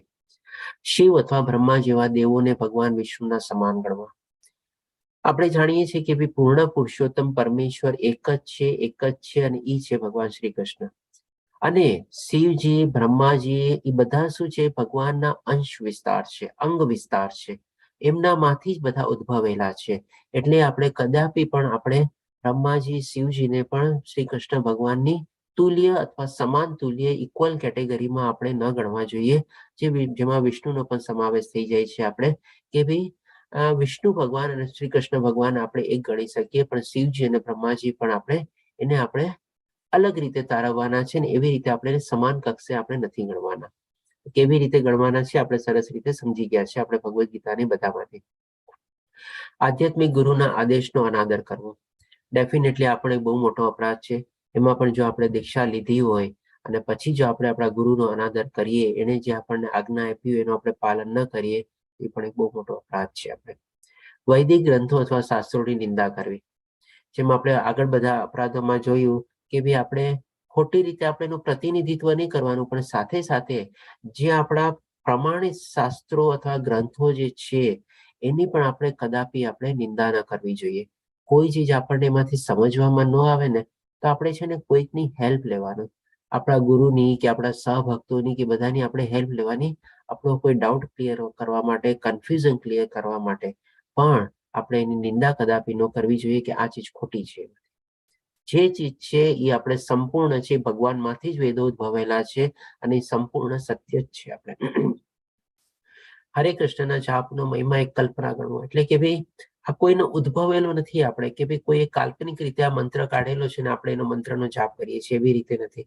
આપણા શાસ્ત્રોમાં મંત્રોનું બધાનું ઉચ્ચારણ છે અને એનો આપણે જાપ ગણીએ છીએ, એટલે એટલો જ મહત્વનો છે. આપણે ભગવાનના પવિત્ર નામના કેટલાક અર્થઘટન આપવા.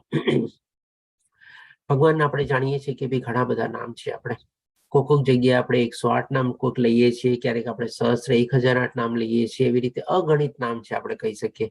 એમાં પણ કોઈક નામનું આપણને અર્થઘટન અથવા તો મિનિંગ અથવા તો ઇન્ટરપ્રિટેશન આપણને ન સમજાય તો કોઈક આપણે આપણા કોઈ મન ઘડિત આપણે એનો અર્થઘટન અથવા મિનિંગ આપણે ન કાઢવું જોઈએ. એનું આપણે સાચું આપણે શું મિનિંગ છે આપણે સમજવાની ક્યાંકથી કોશિશ કરવી જોઈએ. પછી પવિત્ર નામના જાપના બળ પર પાપી પ્રવૃત્તિઓ કરવી. એટલે કે ભાઈ જેમ હોય છે ને, પવિત્ર નામ જાપ લઉં છું, ભગવાનની શરણાગતિ લઈ લીધું છે, ભગવાન કહે છે કે મારા શરણમાં આવી જા, તારા બધા પાપોમાંથી હું તને ઉદ્ધાર કરીશ, ડરીશ નહીં. તો એ બહાને લઈને આપણે પાપ કરતું રહેવાનું અને જાપ કરતું રહેવાનું, એ પ્રેક્ટિસ આપણે કન્ટિન્યુ ન રાખી શકીએ. આપણે જ્યારથી આપણને જ્ઞાન થયું ત્યારથી એટલીસ્ટ આપણે પાપ કરવાના તો બંધ જ કરવાના છે. ઘણા બધા કહી શકીએ ને કે ભાઈ પ્રથાઓમાં અથવા પરંપરામાં એવી વ્યવસ્થા હોય છે કે તમે અઠવાડિયામાં 1 દિવસ ત્યાં જાઓ અને ત્યાં કન્ફેશન બોક્સ જેવું હોય, આપણે એની અંદર તમે ઉભા રહ્યો, બંધ કરવામાં આવે દરવાજો, અને બાજુમાં એમાં કોઈક આપણે એમના ઉભા હોય ગુરુ કે કોઈક, અને એની સામે તમે કન્ફેસ કરી લ્યો અથવા તો તમારો ગુનો કબૂલ કરી, એટલે કે તમારો ગુનો માફ થઈ ગયો. પછી પાછું સોમવારથી જ રૂટીન શરૂ કરી દેવાનું, પાછું રવિવારે જવાનું, પાછું સોમવારથી પાપ કરવાનું, ખોટું કામ કરવાનું, રવિવારે પાછું જવાનું. આવી પ્રેક્ટિસ ન હોવી જોઈએ. આપણે એ કહીએ ને કે આપણને once in a life time આપણી ઓપોર્ચ્યુનિટીને આપણે એક્સરસાઇઝ કરી શકીએ છીએ કે ભાઈ ચાલો, અત્યાર સુધી ભગવાન મને હું અજ્ઞાન હતો, મને ખ્યાલ નહોતો, મારી ઘણી બધી ભૂલ થઈ છે, મારા ઘણા બધા પાપ થયા છે, હું એમનો નિમ્નતમ જીવ છું, પણ હવે ભગવાન હું આપની શરણે આવ્યો છું, મારા બધા પાપોનો ઉદ્ધાર કરો, મને એમાંથી માફ કરો. બસ હવે હું આગળ પૂરેપૂરી તકેદારી રાખીશ કે ભાઈ કોઈ જીતનું આવું મારાથી ખોટું કામ ન થાય. આવી રીતે આપણને કે once in a lifetime ઓપોર્ચ્યુનિટીને આપણે આવી રીતે યુઝ કરવાની છે, નહીં કે એને રેગ્યુલર પ્રેક્ટિસ બનાવીને કે હજી હું કરતો રહીશ ને માળા જપતો રહીશ, તો પછી એનો કોઈ આપણને ફાયદો મળવાનો નથી આપણને. પછી હરે કૃષ્ણના જાપને ફળદાયી પ્રવૃત્તિઓ ગણવી, એટલે એનું જસ્ટ ઉલટું કે ભગવાન પાસે જાપ કરતા જાઓ અને માંગતા રહો અને ભગવાન આપણી ઈચ્છાઓ પૂરી કરતા જાય.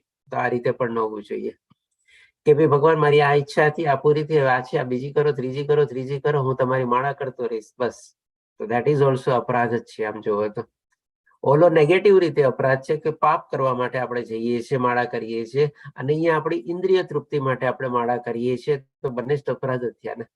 એક નેગેટિવ વે માં થયો ને એક પોઝિટિવ વે માં થયો, પણ બંને અપરાધ જ થયા. આપણે કે ભાઈ મારા સ્વાર્થ માટે હું તમારી પાસે આવું છું ને મારા સ્વાર્થથી તમારી માળા જપું છું. તો that is also not a good thing. આ ભક્તને પવિત્ર નામના મહિમા વિશે સૂચના આપવી આ પણ એક અપરાધ છે. કારણ કે ભગવાને છે ને આપણને ભગવદ ગીતામાં 3જા અધ્યાયમાં કીધેલું છે કે જે લોકો આ બધું જ્ઞાન ન હોય ને પોતે ભલે સકામ કર્મમાં પણ પ્રવૃત્ત થયેલો હોય તો પણ એને ત્યાંથી આપણે એને ટાળવો નહીં, વંચિત ન કરવો. એ જે કરતો હોય એને કરતા રહેવા દેવાનું, પણ આસ્તે આસ્તે એને એવું જ્ઞાન આપવાનું કે જેથી થોડો થોડો કરીને કૃષ્ણભાઈ ભાવનામૃતમાં આવે. પણ સદંતર રીતે તમે એને કહો કે ભાઈ આજે તું કરસ એ ખોટું કરસ અને આ જે કરવાનું છે એ સાચું છે, નહીં જ માને, કોઈ દી નહીં માને.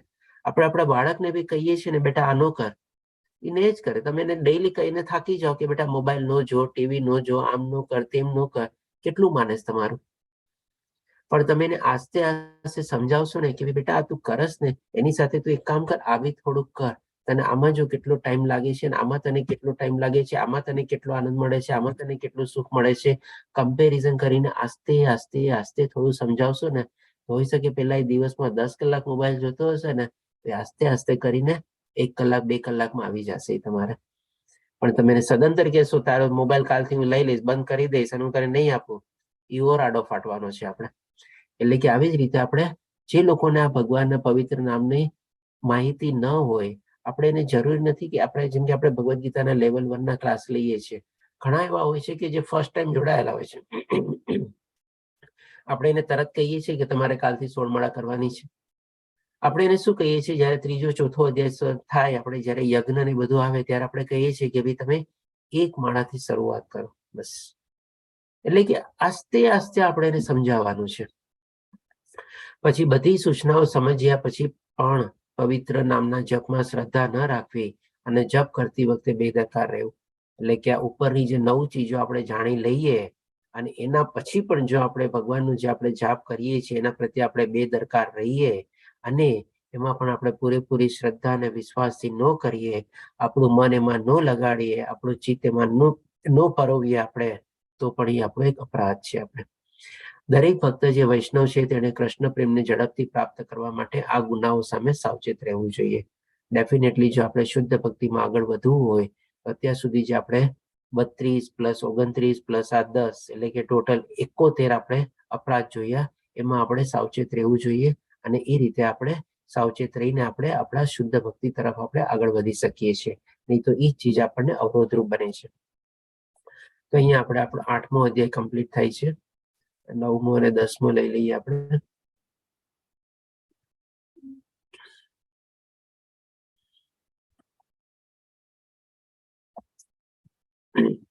પ્રશ્ન અત્યારે લેવા છે કે છેલ્લે લેશું આપણે કમ્પ્લીટ થયા પછી? છેલ્લે પ્રભુજી.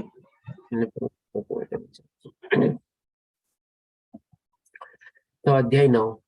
આ 9મો અને 10મો અધ્યાય જે છે ને, અત્યાર સુધી જે આપણે બધી ચીજો જોયું ને એના બધાના સંદર્ભમાં છે ને આપણને પુરાવા મળશે અથવા તો દાખલાઓ મળશે. શેમાંથી મળશે આપણને પુરાવા, એવિડન્સીસ અને દાખલાઓ? એક્ઝામ્પલ તો કે આપણા શાસ્ત્રોમાંથી જ આપણને. ક્યારેક ભગવાન શ્રી કૃષ્ણ આપણને દાખલો આપીને સમજાવશે, ક્યારેક એમના ભક્તોનો જેમ કે ઉદ્ધવનો ને બધાનો દાખલો હશે, ક્યારેક કોઈ ઋષિ મુનિઓનો દાખલો હશે, કોઈક સંત પુરુષોનો દાખલો હશે, કોઈક એવા અલગ કોઈક રાજાઓનો બી દાખલો આપણને હશે કે જે પણ રાજર્ષિઓ તરીકે જે છે, એટલે કે રાજા પ્લસ ઋષિઓ બંને છે, અને એવા આપણને ભગવાનના ભક્ત હશે, એવા બધાના આપણને દાખલા અને સંદર્ભો આપણને મળશે. અને આ બધી ચીજો આપણને એક રીતે કહી શકીએ, જેમ આપણે કીધું હતું ને, એક ટાઈપના કેસ લો છે. આપણે કોઈ લો નું ભણતું હોય તો એના કોઈ સેક્શન કે કોઈક આપણે હોય એના આગેન્સ્ટમાં પુરાવા શું છે, કેસ લો શું છે, કયા કોર્ટમાં કેવો દાખલો હતો કે ને, એવા ટાઈપના બધા આપણને અહીંયા સંદર્ભો, દાખલા, એવિડન્સીસ, પુરાવા બધું આપણને મળશે. આપણે એ ચીજ નોર્મલ ડિસ્કસ કરવાની છે. આમાં સમજાવવાનું બહુ ઓછું હશે આપણી પાસે, પણ આપણે જસ્ટ એને ખાલી આપણે ગો થ્રુ કરવાનું. અને આ શેના માટે છે આપણે કે ભાઈ ક્યારેક કોઈ પણ એવી આપણે પરિસ્થિતિ અથવા એવો પોઈન્ટ આવી સામે આપણે આવી જાય ને, કોઈ આપણી સામે આવી રીતે તર્ક કરવા માંગતો હોય કે મને તમે શાસ્ત્રમાંથી પુરાવા કહો, તો તમે જે ચીજ કહો છો એમાં શાસ્ત્રમાં ક્યાં લખેલી છે, શાસ્ત્રમાં કઈ જગ્યાએ એનું વર્ણન છે, શાસ્ત્રમાં ક્યાં એવા પુરાવા છે, શાસ્ત્રમાં ક્યાં એવા દાખલા છે, એ તમે મને બતાવો. તો આપણે શું છે, આવા કોઈ દાખલા આપણને માઇન્ડમાં યાદ રહી ગયા હોય તો આપણે એને ટાંકવી શકીએ. જેમ મેં કીધું ને કે ભાઈ આવી કોઈક આપણે લો ને કે એક્ઝામ આપણે હોય ને, તો એક્ઝામમાં એવા કોઈ પ્રશ્ન આવે ને, આપણે સેક્શન ને બધું તો સરસ રીતે ડિસ્કસ કરી દઈએ, પણ જો તમે આવા કોઈ કેસ લો એમાં આપો ને, તો તમને છે ને થોડા એડિશનલ માર્ક મળે, તમને થોડા સારા માર્ક્સ મળે. તો આવી રીતે પણ આપણે આવા જે દાખલા, પુરાવો અને એવિડન્સીસ બધા જે છે આપણા શાસ્ત્રના સંદર્ભમાંથી જે ટાંકવામાં આવેલા છે, કોઈ આપણી સામે આવી રીતે આર્ગ્યુમેન્ટ કરીએ આપણે એને તરત ટાંકવી શકીએ. થોડું સામે વાળો શું તરત સમજી બી શકે, અને થોડો વધારે એનો જે આર્ગ્યુમેન્ટ કરવાનો જે ઓલી શક્તિ હોય ને, એ તરત હેઠી બેસી જાય, તરત શાંત બેસી જાય, અને તરત સમજી જાય કે ના ભાઈ સામે વાળો માણસ થોડો જ્ઞાની છે, જાણે છે, અને એ સાચો છે. કારણ કે આપણે એને પુરાવા આપી દઈએ એટલે એને પછી શું છે, આપણામાં વિશ્વાસ બેસી જાય. આપણામાં મીન્સ શું, શાસ્ત્રમાં એને વિશ્વાસ, આપણામાં વિશ્વાસ બેસાડવાનું મહત્વ નથી, પણ એને શાસ્ત્રમાં વિશ્વાસ બેસી જાય કે ના ભાઈ આ માણસ જે કહે છે ચીજ સાચી છે ને કરવા જેવી છે ને ઇમ્પ્લિમેન્ટ કરવા જેવી છે. આપણે તો આવી જ આપણે જોશું કે 20 થી લઈને 44 સુધી જે બધી ચીજો આપણે છે એને આપણે આમાં શું છે, જે આપણે અપરાધો છે ને એના પણ આપણે સંદર્ભો બધા મળશે, અને જે કરવાના છે એના પણ સંદર્ભો આપણને બધા મળશે. ભગવાન અને તેના ભક્તોની નિંદા કદાપી ન કરવી અથવા તો સહન ન કરવી. તો એના સંદર્ભમાં આપણે અહીંયા નોર્મલી જે મેં આની પહેલા પણ વર્ણવેલું છે, જ્યાં પણ આવી રીતે શ્રી ભાગ લખેલું હોય દેટ મીન્સ કે શ્રીમદ ભાગવતમ, અને ગ લખેલું હોય દેટ મીન્સ ભગવદ્ ગીતા, એવી રીતે સમજવાનું છે. અને માની લો કાંઈ એવી રીતે ન લખેલું હોય પણ આવી રીતે 3 ચીજ આવે તો સમજી લેવાનું કે એ ભાગવત માંથી છે. અને પેલું સંદર્ભ જે છે એ આપણે સ્કંદ છે, ટોટલ 12 સ્કંદ છે ભાગવતમમાં, અને આ છે ઈ વાળા સ્કંદનો આપણે કેટલામો અધ્યાય અને ઈ અધ્યાયનો આ કેટલામો શ્લોક, એવી રીતે આપણે સમજવાનો છે. અને જ્યાં ભગી હશે એટલે કે ભગવદ્ ગીતા હશે ત્યાં ખાલી 2 હશે, તો પેલો સંદર્ભ હશે ઈ અધ્યાય અને બીજો સંદર્ભ હશે ઈ શ્લોક. આપણે કારણ કે આ બધી શું છે, થોડી ઘણી શોર્ટ લેંગ્વેજ હોય છે. ઇવન આપણે જયારે કેસ લો ને બધું લખતા હોય ને ત્યારે પણ એક્ઝામ પેપરમાં આવા શોર્ટકટ લખો ને તો એ તમારે એક્ઝામિનર સમજી જાય. તો આવી રીતે 10મા સ્કંદમાં આપણે કહેવામાં આવેલું છે, સુખદેવ ગોસ્વામી પરીક્ષિત મહારાજને કહે છે, હે રાજા, જ્યાં ભગવાન અને તેમના ભક્તોની ટીકા કરવામાં આવે છે તે સાંભળીને જો કોઈ માણસ ત્યાંથી દૂર ન થઈ જાય તો તે તેના પુણ્ય કર્મના ફળથી વંચિત થઈ જાય છે. એટલે કે માની લો આવી રીતે કોઈ જગ્યાએ સિચ્યુએશન પરિસ્થિતિ છે કે જ્યાં આવી રીતે ટીકા અને ટંપણી ચાલી રહી છે અને ભક્તોની ટીકા થઈ રહી છે, અને આપણે જો ભગવાનના સાચા ભક્ત હોઈએ તો આપણે તરત ને તરત ત્યાંથી ઊભા થઈને વયું જવું જોઈએ. અને એવી રીતે જો ન કરીએ ને તો આપણા પણ જે કંઈ પણ આપણે પુણ્ય કર્મ જે કરેલા છે, જેનાથી આપણને ભગવાનની શુદ્ધ ભક્તિ પ્રાપ્ત થઈ રહી છે અને એમાં આપણે આગળ વધી રહ્યા છે ને, એ પણ આપણા નાશ પામે બધા.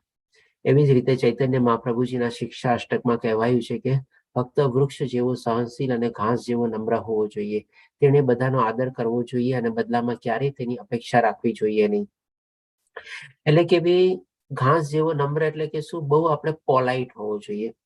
એની સામે એને બધાને, કોઈ વડીલ આવે, ગુરુજનો આવે, કોઈ મહાન ભક્તો આવે, બધાની સામે એને આદર રાખવાનો, અને એકદમ ઘાસના તણખલાની જેમ કેવી રીતે આપણે નમી જાય, આપણે તરત કોઈના ઉપર પગ રાખીને ચાલે તો કેવું નમી જાય આખું, પાછું તરત કેવું ઊભું થઈ જાય. એટલે કે એવી રીતે આપણે બધાને આદરપૂર્વક, આપણે એકદમ વિનમ્રતાથી, એકદમ મનમાં કોઈ જાતની આપણે અહંકાર નહીં, કારણ કે જેવો અહંકાર આવે ને એવી જ આપણી જડતા આવે આપણી અંદર. એટલે કે ઘાસના તડખલાની સાથે એટલા માટે કમ્પેરિઝન કરવામાં આવેલી છે કે આપણી અંદરમાં છે ને કોઈ જાતનો અહંકાર ન હોવો જોઈએ, બસ. કારણ કે અહંકાર જ છે ને આપણને ઝૂકવાથી રોકે છે. આપણામાં જો અહંકાર ન હોય ને, આપણે ગમે તેની સામે ઝૂકી જઈએ. જેમ કે નાનું બાળક હોય, કેવું બધાની સામે ઝૂકી જતું, એના મનમાં એવું કોઈ અહંકાર કે કાંઈ ન હોય, એવી રીતે. એટલે કે એવા ઘાસના તણખલા જેવું આપણે નમ્ર થવાનું છે.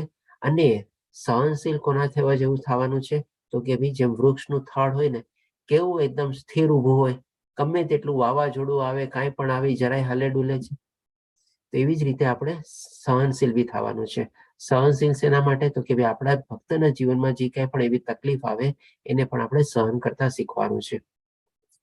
હવે આના સંદર્ભમાં જે દાખલો બીજો છે, આપણે જેમ કે શ્રી નિત્યાનંદજીના ઉપર જગાઈ અને માધાઈ દ્વારા હુમલો અને ઈજા.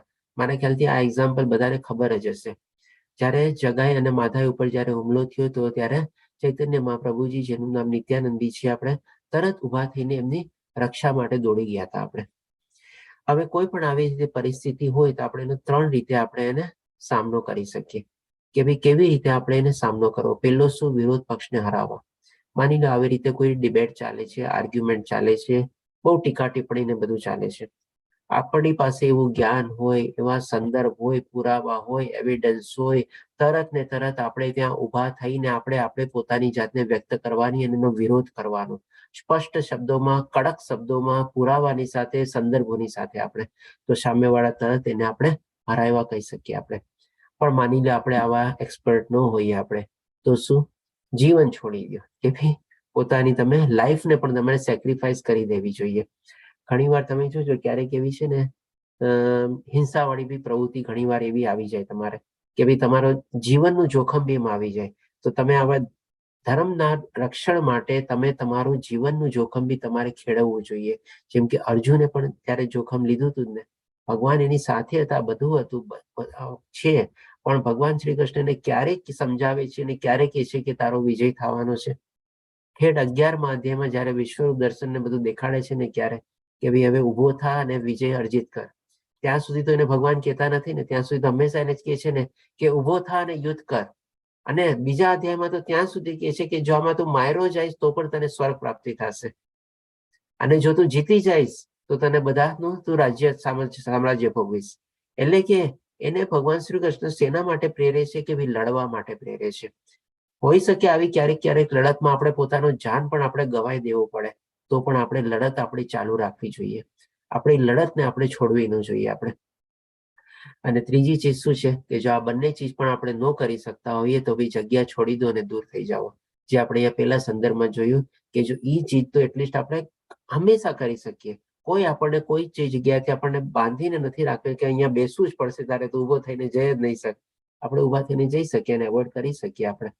એટલે કે એ જગ્યાએથી આપણે દૂર વયું જવાનું, આપણે અને છોડીને આપણે વયું જવાનું. પછી બીજું છે આપણે, સોરી, 21 અને 22, ઓલું 20 જ હતું ને? હા 20 જ હતું, બરાબર. બે સ્લાઇડ મિસ નથી થઈ જતી. તો કે ભાઈ તિલક અને તુલસીના મણકા અને નામ સાથે શરીરને ચિહ્નિત કરવું. એટલે કે ભાઈ નોર્મલી આપણે તિલક ગ્રહણ કરીએ છીએ, આપણે તિલક પહેરીએ છીએ આપણે, અને આપણે માળા બી, તુલસીની માળા બી આપણે હંમેશા ધારણ કરેલી હોય છે. અને શરીર પર આપણે ચિહ્નિત કરવું આપણે કે હરે કૃષ્ણ, રાધે રાધે, એવી રીતે આપણે ક્યારેક આપણે હંમેશા નહીં, પણ આપણે બને ત્યાં સુધી ક્યારેક એવું કે ભગવાનના ધામમાં કે ગયા હોય તો આપણે એને ચિહ્નિત કરવું જોઈએ. તો એના સંદર્ભમાં બી પુરાવા છે કે પદ્મ પુરાણમાં કહેવાયું છે કે જે તુલસીની માળા ધારણ કરે છે, વિષ્ણુના 12 ચિહ્નો મંદિરો તરીકે લગાવે છે અને કપાળ પર વિષ્ણુ તિલક કરે છે, તે જ વિષ્ણુ ભક્ત તરીકે ઓળખાય છે. આવા વૈષ્ણવો જ્યાં પણ રહે છે તે વૈકુંઠ બનાવી દે છે. કેવી રીતે વૈકુંઠ બનાવે છે કે એ બીજા લોકોને પણ છે ને આ બધા જયારે એના સામે ચિહ્નો ને બધા હોય ને, બીજા લોકોને પણ એટ્રેક્ટ કરે. જો આ વૈષ્ણવ છે, આ ભગવાનનો ભક્ત છે, તરત લોકો પછી એની પાસે જાય, એટલે કે પછી ઓર ગ્રુપ બને, એવી રીતે પોતે વૈકુંઠ બનાવી શકે છે. જેમાં જે આપણે શું છે બ્રાન્ડેડ કપડાં પહેરીએ છીએ, તો કોઈ આપણે કોઈ બ્રાન્ડેડ કપડાની પહેરવું હોય, તરત સમજી જાય ને કે જો આના બ્રાન્ડનો આનો ફેન લાગે છે. તો ભાઈ એવા બ્રાન્ડેડ કપડાં પહેરીને એવું કરીને આપણે એડવર્ટાઇઝ કોની કરીએ છીએ? આપણે એ કંપનીની જ એડવર્ટાઇઝ કરીએ છીએ ને શું ફાયદો મળવાનો છે આપણને? પણ એની બદલે જો આપણે એવા વસ્ત્ર ધારણ કરીએ, તિલક લગાડીએ, આપણે તુલસી માળા ગ્રહણ કરીએ, આપણે એવી રીતે કંઈક ચિહ્નો લગાડેલા હોય, તો આપણે કોને આપણે એટ્રેક્ટ કરીએ છીએ? કોની એડવર્ટાઇઝમેન્ટ કરીએ છીએ? તો કે ભગવાન શ્રી કૃષ્ણની એડવર્ટાઇઝમેન્ટ કરીએ છીએ ને. તો એના એ જ આપણને સૌથી વધારે ફાયદો કરવાનો છે ને. ઓલી કંપનીની એડવર્ટાઇઝમેન્ટ કરીને આપણને શું ફાયદો મળવાનો છે? બ્રાન્ડેડ કપડા, બ્રાન્ડેડ જૂતા, બ્રાન્ડેડ ચશ્મા, બ્રાન્ડેડ ઘડિયાળ પહેરીને આપણને, બ્રાન્ડેડ મોબાઈલ, આ બધી ચીજો પહેરીને આપણને એડવર્ટાઇઝ કરીને શું ફાયદો મળવાનો છે? જો આવી રીતે આપણે એક આપણને નિમિત્ત બનાવે છે ભગવાન કે ભાઈ આ રીતે બધું કરીને તું મારી એડવર્ટાઇઝમેન્ટ કરી શકે છે. આપણે શું કામ એનું બનીએ? આપણે શું કામ એનો લાભ ન લેવો જોઈએ? આપણે સ્કંદ પુરાણમાં કહેવાયું છે કે જે તિલક અને ગોપીચંદન ધારણ કરે છે, શરીર પર ભગવાનના પવિત્ર નામ અંકિત કરે છે અને તુલસીની માળા ધારણ કરે છે, એવા વૈષ્ણવ પાસે યમદૂત ક્યારેય જતા નથી. આપણે અજામિલની સ્ટોરી લીધી હતી ને, તો એ જ રીતે જ્યારે આ બધા ચિહ્નો જેને પહેરેલા હોય છે, હવે તો માની લો આપણે બીજી રીતે લઈએ કે ભાઈ ચાલો બીજા ભક્તોને આપણે એટ્રેક્ટ નથી કરવા, પણ આપણે પોતાને સેફગાર્ડ કરવા છે. તો આવી રીતે જ્યારે આપણે ધારણ કરેલું હોય, આપણે યમદૂતોને પણ આપણે એનાથી આપણે બચી જઈએ ને. એટલે કે બીજી રીતે પણ આપણને પોતાને પણ ફાયદો છે. આપણે એડવર્ટાઇઝમેન્ટના હિસાબે સમજીએ તો આપણે ભગવાનની એડવર્ટાઇઝમેન્ટ કરીએ છીએ આપણે, અને જો આપણા પોતાના રક્ષણ માટે સમજીએ તો એ પણ આપણને એ ફાયદો મળે છે કે ભાઈ આપણે યમદૂતોથી આપણે બચેલા રહીએ છીએ. એવી જ રીતે પદ્મ પુરાણમાં બી કહેવાયું છે કે જે માણસ ભગવાનના ચંદન અને પવિત્ર નામોથી પોતાને શણગારે છે, તે બધા પાપોથી મુક્ત થાય છે અને મૃત્યુ પછી કૃષ્ણ લોકમાં જાય છે. ઓટોમેટિકલી જો આપણે આ બધાથી આપણે યમદૂતોથી બચેલા હોઈએ તો મૃત્યુ સમય પછી બીજા કોણ આવવાના? કાં યમદૂત આવે કાં કૃષ્ણદૂત આવે ને. તો યમદૂતથી જો આપણે પોતાને પ્રોટેક્ટ કરી લીધા, યમદૂત આપણી પાસે નથી આવવાના, આપણે સમજી ગયા, હવે તો કૃષ્ણદૂત આવવાના છે, કન્ફર્મ થઈ ગયું આપણે. અને કૃષ્ણદૂત જો આવે આપણે પાસે આવે આપણને, તો આપણને ક્યાં લઈ જાય? પોતાના ધામમાં લઈ જાય ને આપણને. એ તો કઈ થોડી ને આપણને નરક લોકમાં લઈ જવાના છે કે નહીં, કારણ કે એ તો યમદૂતનું કામ છે. આપણે એવી રીતે આપણે પોતાને પ્રોટેક્ટ બી કરી શકીએ છીએ અને આપણે ભગવાનના ધામમાં બી જઈ શકીએ છીએ અને આપણે ભગવાનની એડવર્ટાઇઝમેન્ટ બી કરી શકીએ છીએ. આ બધી ચીજો કેટલા બધા મલ્ટિપલ બેનિફિટ છે. આપણે આ બધા અહીંયા ફોટા બી આપેલા છે, તમે એના સંદર્ભમાં બી થોડા ઘણા આપણે એકબીજાને કનેક્ટ કરી શકો છો. જેમ કે આજે અહીંયા આપણે માની લો સ્ત્રીનો આપણે ફોટો છે, આપણે આટલા બધા અલંકારો અને આજે બધા આપણે કે ને જ્વેલર્સ લોકોની બી કેટલી બધી એડવર્ટાઇઝમેન્ટ આવી બધી આવે છે. આપણે આટલા બધા અલંકારો, કપડા, આ બધું આપણે વેશભૂષા જો આપણે પહેરીને આપણે કોને એટ્રેક્ટ કરીએ છીએ? કોની એડવર્ટાઇઝમેન્ટ કરીએ છીએ? આપણે પોતે પ્રોટેક્ટ થઈએ છીએ નહીં. પણ એની બદલે જો આપણે આવી રીતે આપણો પહેરવેશ આપણો પહેરેલો હોય, આપણે બીજાને એટ્રેક્ટ કરીએ છીએ, એની એડવર્ટાઇઝમેન્ટ કરીએ છીએ, પોતાને પ્રોટેક્શન કરીએ છીએ, ભગવાનના ધામમાં આપણું સ્થાન નિશ્ચિત કરીએ છીએ. કેટલા બેનિફિટ છે બોલો. અને આ બધાની કિંમત કેટલી આવે છે? ઘરેણાની. અને આ બધા પહેરવેશની કિંમત કેટલી છે બોલો? એફોર્ડેબલ છે કે નહીં? આ બધું કેટલું ઈઝી છે, આપણે સમજી શકીએ. આપણે ફૂલની માળા સ્વીકારવી, તો આના સંદર્ભમાં આપણને શ્રીમદ ભાગવતમના 11મા સ્કંદમાં કીધેલું છે. ઉદ્ધવજીએ ભગવાન શ્રી કૃષ્ણને કહ્યું, હે કૃષ્ણ, હું તમારો સેવક છું અને હું તમારા દ્વારા ઉપયોગમાં લેવાતા ફૂલોની માળા, ગંધ, વસ્ત્રો અને આભૂષણો પહેરું છું અને તમને અર્પણ કરેલ ભોજન લઉં છું. તેથી મને ખાતરી છે કે માયા મને પ્રભાવિત કરી શકશે નહીં. આપણે બધા ત્રિગુણી માયાથી પ્રભાવિત છીએ. આપણે આમ કહીએ ને તો કે એના દોરડા નીચે આપણે સંકળાયેલા છીએ. જે આપણે બધા ભગવદ્ ગીતામાં સમજ્યા હતા ને, 3 ટાઈપના દોરડા છે, કન્ટિન્યુઅસલી આપણને ખેંચી રાખે છે, સત્વ અને રજો અને તમો ગુણના. આપણે તો આમાં સરસ રીતે ભગવાન શ્રી કૃષ્ણ એમાંથી પણ બહાર નીકળવાનો આપણને ઉપાય શું બતાવે છે?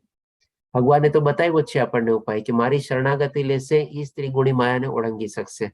પણ અહીંયા બીજી રીતે બી આપણને ડે ટુ ડે લાઈફમાં આપણને આચરણ તરીકે અહીંયા ઉદ્ધવજી દ્વારા આપણને એક સોલ્યુશન મળે છે કે જો આવી રીતે આપણે ભગવાનના સેવક થઈએ, ભગવાનની આપણે ફૂલની માળા, ગંધ, આભૂષણો પહેરીએ, આપણે ભગવાનને અર્પણ કરેલું જ આપણે ભોજન લઈએ, આપણે પ્રસાદ રૂપે લઈએ, તો પણ આપણે માયાના પ્રભાવથી આપણે બાદ રહી શકીએ છીએ. આપણને એ આપણા ઉપર વધારે પ્રભાવ નથી રાખી શકતી આપણને, કારણ કે આ ત્રિગુણી માયા આપણને છોડવાની તો છે જ નહીં આપણને. અને આપણે શરણાગતિ લીધેલી હોય તો એવું જરૂરી તો નથી કે ઇન્સ્ટન્ટલી આપણને ત્રિગુણી માયામાંથી આપણને તત્કાળ છુટકારો મળી જશે. આસ્તે આસ્તે આપણે એમાંથી બહાર નીકળશું ને. તો એ આસ્તે આસ્તે બહાર નીકળવાની પ્રક્રિયા શું છે, જે આપણને અહીંયા ઉદ્ધવે બતાવી એટલી સરસ મજાની પ્રક્રિયા છે આપણી પાસે. આ કરીએ તો આપણને કેટલો સરસ લાભ થાય. એનું ઇન્ફ્લુએન્સ જ ઘટી જાય ને, એનો અસર જ ઘટી જાય. આજે જેમ કે આપણે એક્ઝામ્પલ લઈએ, આપણે ગરમીમાં આપણે નીકળતા હોઈએ, સરસ મજાનો સૂરજનો તાપ ને બધું હોય આપણે. હવે એમાં જો આપણે સિલ્કના કપડા પહેરીને નીકળીએ, જાડા વસ્ત્રો પહેરીને નીકળીએ, બહુ બધા એવા આભૂષણો પહેરીને નીકળીએ, ને એવા મોટા જૂતા ને આ બધું પહેરીને નીકળીએ તો આપણને ઓર ગરમી થવાની છે ને. પણ હવે એમાં જ જો આપણે સરસ મજાના કોટનના કપડા પહેરીને નીકળીએ, લૂઝ કપડા પહેરીને નીકળીએ, મોસ્ટલી કદાચ આપણે સફેદ કપડા પહેરીને નીકળીએ તો આપણને ગરમી ઓછી લાગે કે નહીં? તેવી જ રીતે ત્રિગુણી માયાનો પ્રભાવ છે. આપણે આવા બધા રીતે જો આપણે ચાલશું તો એનો પ્રભાવ ઓટોમેટિકલી આપણા ઉપર ઓછો ઓછો ઓછો અને થવાનો જ છે. જિગ્નેશ પ્રભુજી એટેન્ડન્સ લિંક મૂકી દીધી છે, બધાને વિનંતી કે બી એટેન્ડન્સ. લલિત પ્રભુજી આપને મ્યુટ કરું છું, આપનો બેકગ્રાઉન્ડ અવાજ આવે છે. સ્કંદ પુરાણમાં બ્રહ્માજી નારદ મુનિને કહે છે, હે નારદ, શ્રી કૃષ્ણને ચઢાવેલી ફૂલની માળા ધારણ કરનાર સર્વ રોગ અને પાપોમાંથી મુક્ત થઈ જાય છે અને ધીમે ધીમે પ્રકૃતિના બંધનમાંથી બહાર આવે છે. લ્યો, હજી એક બીજો એડેડ બેનિફિટ આપણને મળે છે. પ્રકૃતિમાંથી તો બહાર આવીએ જ છીએ, આપણને પ્રભાવ બી ઓછો થાય છે, આપણે આગળ બી સમજી ગયા, પણ રોગ અને પાપમાંથી પણ આપણે મુક્ત થયેલા છીએ. જો આવી રીતે આપણે ભગવાનને ધરાવેલા માળા, ફૂલ, સુગંધ, ધૂપબત્તી બધાનું આપણે જો સુગંધ લઈએ, ગ્રહણ કરીએ, આપણા પાપો બી આસ્તે આસ્તે એમાંથી નષ્ટ થાય છે અને આપણને બધા જે કઈ પણ એક જાતનું કહીએ ને, આપણું ઇમ્યુનિટી સિસ્ટમ આપણે બિલ્ડઅપ થાય છે. આપણને એન્ટીબાયોટિક લેવાની જરૂરત જ નથી, આ જ આપણા માટે એન્ટીબાયોટિક થઈ જાય છે. સર્વ રોગ અને પાપોમાંથી મુક્તિ થાય છે આપણે બેનિફિટ તરીકે આપણે જોઈ શકીએ. પછી ભગવાનના વિગ્રહ સમક્ષ નૃત્ય કરવું. આપ લોકોમાંથી જણાવશો મને કોને કોને ડાન્સનો શોખ છે? ઘણા લોકો હશે કદાચ.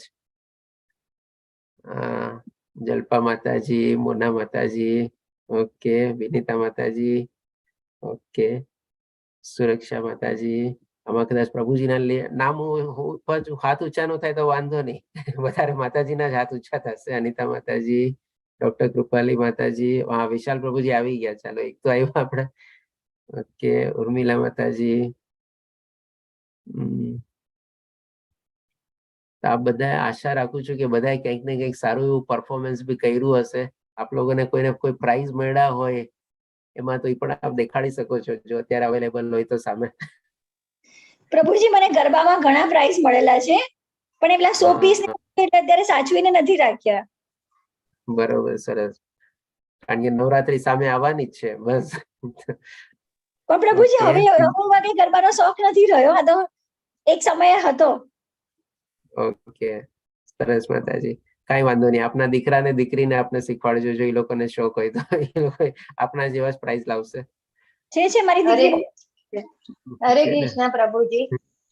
હરે કૃષ્ણ પ્રભુજી, એક સોંગ છે ને, ઓ કાના અબ તો તેરી, એ વાળું સોંગ છે ને, તો હું જયારે નવી આપણા આ ભાવના અમૃતમાં આપણા સંઘમાં આવી હતી ને, ત્યારે આમ મારા ત્યાં છે ને છબી.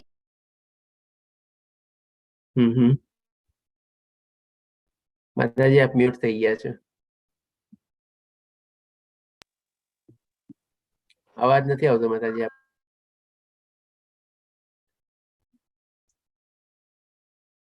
ઓકે, હરે કૃષ્ણ પ્રભુજી. એક સોંગ છે, ઓ કાના અબ તો તેરી મુરલી કી ધૂન સુના જા. તો હું છે ને જયારે નવી આવી હતી ને, ત્યારે આપણા નામ બહુ જ આમ એ નવું હોય, તો હું છે ને મારા આગળ આપણા ઇસ્કોન અમદાવાદના રાધા કૃષ્ણ ભગવાનનો ફોટો છે, તો છે ને હું એની સામે આમ એક હાથમાં માળા હતી ને, આમ ભગવાનને જાણે રીઝવતા ને એ રીતનું કરતી હતી ને, તો આપણા છોકરાઓ તો ના હોય તો પાછળથી મારું મૂવી ઉતારી લીધું હતું. મને ખબર નથી કે જો મમ્મી ડાન્સ કરે છે આવી રીતના ભગવાન આગળ. સરસ એમ. હરે કૃષ્ણ. સરસ શેરિંગ. ચાલો હજી કોઈક એકનું શેરિંગ હજી લઈ લઈએ, કોઈકનું હોય તો શેરિંગ. સુરક્ષા માતાજી. પ્રભુજી. બોલો. હા, હમણાં 1 કે 2 સન્ડે પહેલા જ મારી અને મારી દીકરીઓ ઘરે હતા અમે. તો મારી દીકરીઓ કે મમ્મા એકદમ કઈ હેપનિંગ કરવાનું મન થાય છે. તો મેં કીધું શું કરવું છે, એટલે કે કઈ ડાન્સ કરીએ. તો પછી મને વિચાર આવ્યો કે લાવો આપણું કઈ ઇસ્કોનના જે ધૂન હોય ને બધી હરે કૃષ્ણની, તો એના ઉપર મેં ધૂન મૂક્યું. અને પછી મારે ઘરમાં અમારે મંદિરમાં રૂમ છે, તો ત્યાં જ અમે ભગવાન પાસે 3 જણાએ એટલો મસ્ત ડાન્સ કર્યો અને એટલો આનંદ આવ્યો ને કે જેની કઈ સીમા નહોતી. બહુ આનંદ આવ્યો અને આ આખો આનંદ જ કંઈક અલગ હતો. હરે બહુ કૃષ્ણ. સરસ. હરે કૃષ્ણ. સીમા માતાજી, આપનો વિડીયો ઓફ છે અને પણ જે પ્રમાણે આપ તો ડાન્સિંગ નો શોખ હોય તો વિડીયો કેમ ઓફ રાખો છો? જી પ્રભુ, હું રસોઈ બનાવી રહી છું અત્યારે, એટલા માટે. ના, સરસ. આપે બહુ Sorry સરસ પ્રભુ. વર્ણન કર્યું અને આપના વર્ણનમાં બી આપે કીધું ને કે એની કોઈ સીમા નહોતી. તમારા નામનું પણ એમાં વર્ણન કરી દીધું તમે. સરસ મજાનું. એટલે કે તમે બહુ આર્ટિસ્ટિક માણસ લાગો છો. સાચે સીમા માતાજી. હરે કૃષ્ણ પ્રભુજી. વર્ણનમાં. હરે કૃષ્ણ માતાજી. મને તો આમે જી. ઘરમાં જય રાધા અને કૃષ્ણના બધા ભજનો મને બહુ જ સાંભળવાનું ગમે. તો કિચનમાં જમવાનું બનાવતા બનાવતા એક પગ ઉપર જ થઈ જાય. સરસ હરે સરસ. કૃષ્ણના, હા, આપણે હરે કૃષ્ણના બધા જ ઇસ્કોનના ભજન મને સાંભળવા ડેલી ગમે. સરસ. હા, જી મોલી સાચી માતાજી, વાત છે આપનો માતાજી. એડ્રેસ. હવે મારા ઘરમાં પણ ઇસ્કોનના ગૌડીય હરે ભજનો કૃષ્ણ જ પ્રભુજી. વાગે છે. Yes, sir. ના, સરસ. ભજન બધા જ સારા લાગે. આપણે જ્યારે બી જોઈએ ને તો સાંભળીએ ત્યારે. જી પ્રભુ. હરે કૃષ્ણ મોલી માતાજી, આપનો એડ્રેસ છે. હા, હરે કૃષ્ણ પ્રભુજી. અત્યારે તો કોઈ ડાન્સ નો કે એવો શોખ નથી, પણ લગભગ હું 10 વર્ષ દર્પણા સાથે, દૂરદર્શન સાથે, ઈટીવી, પછી ઝી આલ્ફા આવતું હતું, એ બધા સાથે એસોસિએટેડ હતી ને પ્રભુજી. ખાસી 15-20 સિરિયલ કરી હતી અને 2006 નો જે ટ્રાન્સમીડિયાનો બેસ્ટ એક્ટ્રેસ નો અવોર્ડ હતો ને પ્રભુજી, એ મને એ વખતે મળેલો. પછી મેં એક્ટિંગ કરિયર ને બધું છોડી દીધું છે. એ પણ એ વખતે એટલું બધું એક સાથે કરી લીધું ને કે હવે કશું કરવાનું મન નથી થતું.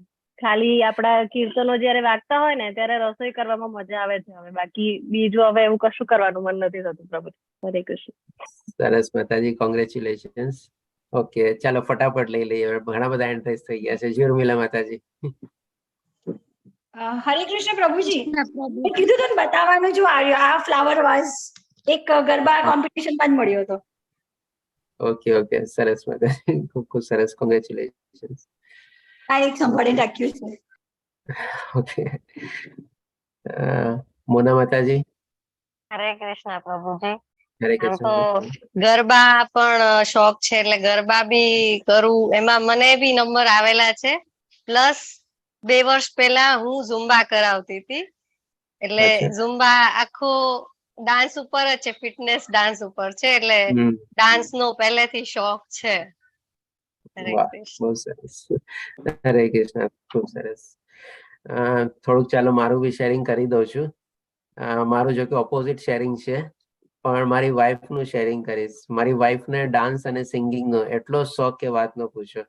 અને જેમ આપણે માતાજી લોકો કીધું ને કે ભાઈ રસોઈ કરતા કરતા બી આપણે એ જ ભગવાનના કીર્તન ગીત નહીં ચાલુ હોય, ડેફિનેટલી સેવા કરતી હોય ત્યારે તો ચાલુ જ હોય, પણ રસોઈ કરતા કરતા પણ ચાલુ જ હોય એમના. અને ડાન્સ કરતા કરતા રસોઈ બનાવે, ગાતા ગાતા રસોઈ બનાવે. બહુ સરસ ગમે આમ તમારે જોઈએ ને તો એમ. પણ મને છે ને ડાન્સ અને સિંગિંગ જરાય મને શોખ નથી, સાચું કહું તો.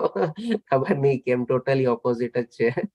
મારાથી તો પગે ન હલે ને હાથ ખાલી તાળી વડે, જયારે કીર્તન ને બધું ચાલતું હોય ને તાળી વગાડું, મંદિરમાં જાવ આરતી વખતે તાળી વગાડીએ, પણ પગે ન હલે મારાથી. અને થોડું ઘણું આમાં હવે કરતા શીખો છું, બાકી તો મારાથી તો ન હલે. અને કઈ ને કઈ ભાઈ આપણે એમાં તો ડેફિનેટલી કોઈ એવોર્ડ મળવાનું કોઈ શક્યતા જ નથી, પણ આવી જ રીતે ક્યારેક ક્યારેક મોટિવેશનલ લેક્ચર્સમાં એમાં છે ને ઘણા બધા એવોર્ડ મળ્યા છે. એ બધા એવોર્ડ પડ્યા હશે તમારે, પણ આવી રીતે ડાન્સ અને સિંગિંગમાં મને નથી મળ્યા, પણ મારી વાઈફને મળ્યા છે. So just on the different type of sharing. જી અનિતા માતાજી અને બધામાં પ્રતિભા જુદી જુદી હોય ને. એ વાત એ સાચી વાત છે આપની. હા. બરાબર. હરે કૃષ્ણ પ્રભુજી. ડાન્સમાં તો પેપરમાં ફોટા આવ્યા હતા મારા. એ ઉપરાંત મારી તો કેસેટો પણ બહાર પડેલી છે પ્રભુજી. અને મેં અચ્છા. 8 થી 10 વર્ષ પંતવાણીના ભજનના કાર્યક્રમ હોય ને એ બહુ લોક ડાયરા કહેવાય ને એમાં હું એઝ અ સિંગર બહુ જ ઘણા વર્ષ મેં કરેલું છે પ્રભુજી. વાહ, સરસ સરસ, બધા ટેલેન્ટેડ છે જો આપણી સાથે.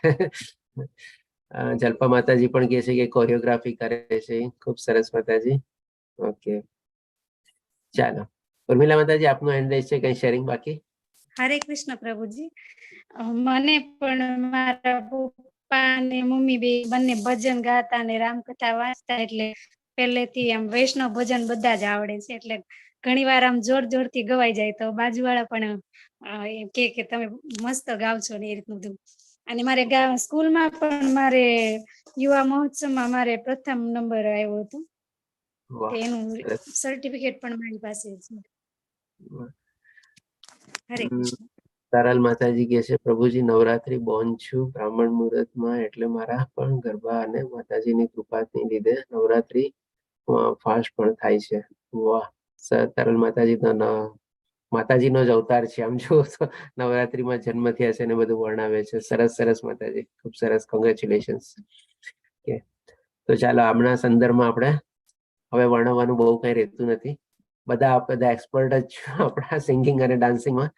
ખાલી આપણે લઈ લઈએ કે દ્વારકા માતમ્યમાં શ્રી કૃષ્ણ ભગવાન કહે છે જે મારી સામે અનન્ય ભક્તિ અને આનંદથી નાચે છે તેના કરોડો જન્મોના સંચિત પાપો બળી જાય છે. ભગવાનને પણ છે ને ડાન્સિંગ અને સિંગિંગનો બહુ શોખ હતો, આપણે જાણીએ છીએ ઓલરેડી. દ્વારકા માથનમાં માજી નારદજી કહે છે કે જે ભગવાનની મૂર્તિની આગળ આનંદથી તાળીઓ પાડે છે અને વિવિધ ભાવો સાથે નાચે છે તો તેના શરીર પરના પાપ સ્વરૂપમાં પક્ષીઓ ઉડી જાય છે. એટલે કે આપણા ઘણા બધા એવા પાપો કરેલા હોય છે કે આપણા શરીર, આપણે જેમ આના જે નારદજી કીધું છે ને એક્ઝામ્પલ રૂપે આપણે કમ્પેરિઝન કરીને આપણે સમજી લઈએ કે કેવી રીતે આવી સરસ મજાની કમ્પેરિઝન આપીને નારદ મુનિ આપણા પાપોની સાથે આવા નાના નાના પક્ષીઓ અને જીવડાની કમ્પેરિઝન કરે છે કે બધા ઉડી જાય છે. આપણે શું છે ક્યારેક એવા મોટિવેશનલ ક્લાસીસ કે કંઈક લેતા હોય ને, ઘણી વાર શું છે સ્ટાર્ટિંગમાં જે સ્પીકર હોય ને એ બધાને શું કે ભાઈ તમારે છે ને જયારે ક્યારેક વચ્ચે વચ્ચે કંઈક આવે ને તાળી પાડવાની કે કંઈક અવાજ કરવાનો કે કંઈક કરવાનો. શું કામ એના કરીને છે ને 3 રીઝન આપે. પહેલું રીઝન શું આપે કે ભાઈ માની લ્યો તમારી આજુબાજુમાં કોઈ સૂતું હોય ને, કોઈની નિંદર આવી ગઈ હોય ને, તમે તાળી પાડો ને તો તમારે બાજુવાળો ઉઠી જાય, એટલે કે એ જાગી જાય તમારે. બીજું કારણ શું હોય કે ઘણી વાર શું છે કે ત્યારે માની લો એસી ને બધું ન હોય, બારી બારણા ખુલ્લા હોય અને કંઈક મચ્છર ને બધું આવતા હોય, તમે જેવું તાળી પાડો ને એ બધા મચ્છર બી છે ને બધા ઉડી જાય આપણે. અને ત્રીજું કારણ શું છે કે ભાઈ આપણને છે ને આપણી જિંદગીમાં દરેકે દરેક ચીજનો છે ને કોટા મળેલો છે. આપણે કેટલું જીવવાના છીએ, કેટલું ભણવાના છીએ, કેટલી આપણી પાસે સંતાન થવાના છે, કેટલી આપણી પાસે લક્ષ્મી થવાની છે, કેટલી આપણી પાસે પત્ની થવાની છે, બધાના આપણે છે ને કોટા બાંધેલા છે. આપણા કોઈ ચીજ આપણે એનાથી બાદ નથી. નથી આપણને વધારે મળવાની, નથી આપણને ઓછી મળવાની. એમાં એક ચીજનો કોટો શું છે, તાળી પાડવાનો પણ કોટો હોય છે. To be on lighter side તમારે એ એવી રીતે વર્ણવતા હોય કે જો તમે તાળી પાડશો ને તો તમારો છે ને ઈ કોટો છે ને તમારો અહીંયા પૂરો થઈ જશે, તમને અહીંયા અવસર મળે છે તાળી પાડવાનો. પણ જો તમે તાળી ન પાડીને અહીંયા બચાવીને રાખીને તો આવતો જન્મ છે ને તમારો તાળી પાડવાનો જ આવશે. એટલે કે એવી રીતે તમારે તાળી પાડવી પડશે કે જ્યાં તમને ગમશે નહીં. આઈ હોપ કે તમે સમજી શક્યા હશો કે કેવી રીતે તાળી પાડવાનો નિર્દેશ કરે છે. એટલે કે આવી રીતે કહે છે કે ભાઈ જો તમે તાળી પાડતા હો ને બધું કરતા હોય તો ડેફિનેટલી આ પણ એક છે. અને મને પણ હવે થોડું ઘણું સમજવામાં આવ્યું છે કે ભાઈ આપણે પણ થોડું ઘણું પ્રવૃત્તિમાં થવું જોઈએ, ડાન્સિંગ પ્રવૃત્તિમાં અને સિંગિંગ પ્રવૃત્તિ. હવે મારી વાઈફને હું કહું છું કે તું મને શીખવાડ કે કેવી રીતે હું આમાં ઇન્વોલ્વ થઈ શકું. Okay, just to be on lighter side આપણે. પછી આ 25મી ચીજ છે ભગવાનના વિગ્રહ સમજ દંડવત પ્રણામ કરવા. તો નારદીય પુરાણમાં સંદર્ભ છે કે ભગવાનને એક સાષ્ટાંગ દંડવત પ્રણામ પણ અશ્વમેઘ યજ્ઞ કરતા ચડિયાતું છે. એટલે કે એક વાર પણ જો ભગવાનને આવી રીતે આપણે સાષ્ટાંગ દંડવત પ્રણામ કરીએ તો જે પ્રમાણે નારદીય પુરાણમાં વર્ણેલું છે એક અશ્વમેઘ યજ્ઞ કરીએ એના કરતા પણ વધારે ચડિયાતું અથવા તો સર્વોપરી છે. આપણે ભગવાનનું સ્વાગત કરતા ઉભા થવું, એટલે કે બ્રહ્માંડ પુરાણમાં કહેવાયું છે કે જે ભગવાનની યથયાત્રા રથને જોઈને ઉભો થાય છે તે તેના શરીરના તમામ પાપ કર્મોના ફળને શુદ્ધ કરે છે. ડેફિનેટલી આપણે તો યથયાત્રામાં ભાગ લઈએ છીએ આપણે, તો આપણને પણ આ બધા બેનિફિટ મળી શકે છે આપણને. પછી 27માં વિગ્રહનું અનુગમન કરવું, એ જ યથયાત્રાના કન્ટિન્યુએશનમાં જ આપણે લઈ શકીએ. અને ભવિષ્ય પુરાણમાં કહેવાયું છે કે ટોક લારવાથી બ્લડ સર્ક્યુલેશન સારું છે. સ્નેહલ માતાજી, હા તાળી પાડવાથી, ઓકે, હા, ઓકે, હા, ઓકે, સ્નેહલ માતાજી, હા, એ પણ વાત સાચી છે. એકચ્યુઅલી એક્યુપ્રેશરની પણ સાથે છે ને કનેક્ટેડ છે. આપણે એ વાત કહેતા ભૂલી ગયા. આપણે જયારે તાળી પાડીએ છીએ ને ત્યારે શું છે, આપણા બધા પોઈન્ટ છે ને કનેક્ટ થાય. અંગૂઠાથી આની આરે આપણે આમ તાળી પાડવા કરતા છે ને, જો આમ તાળી પાડીએ ને એક્ઝેક્ટલી, તો આ બધા છે ને એક્યુપ્રેશર પોઈન્ટ છે ને આપણા કનેક્ટ થાય છે આપણે.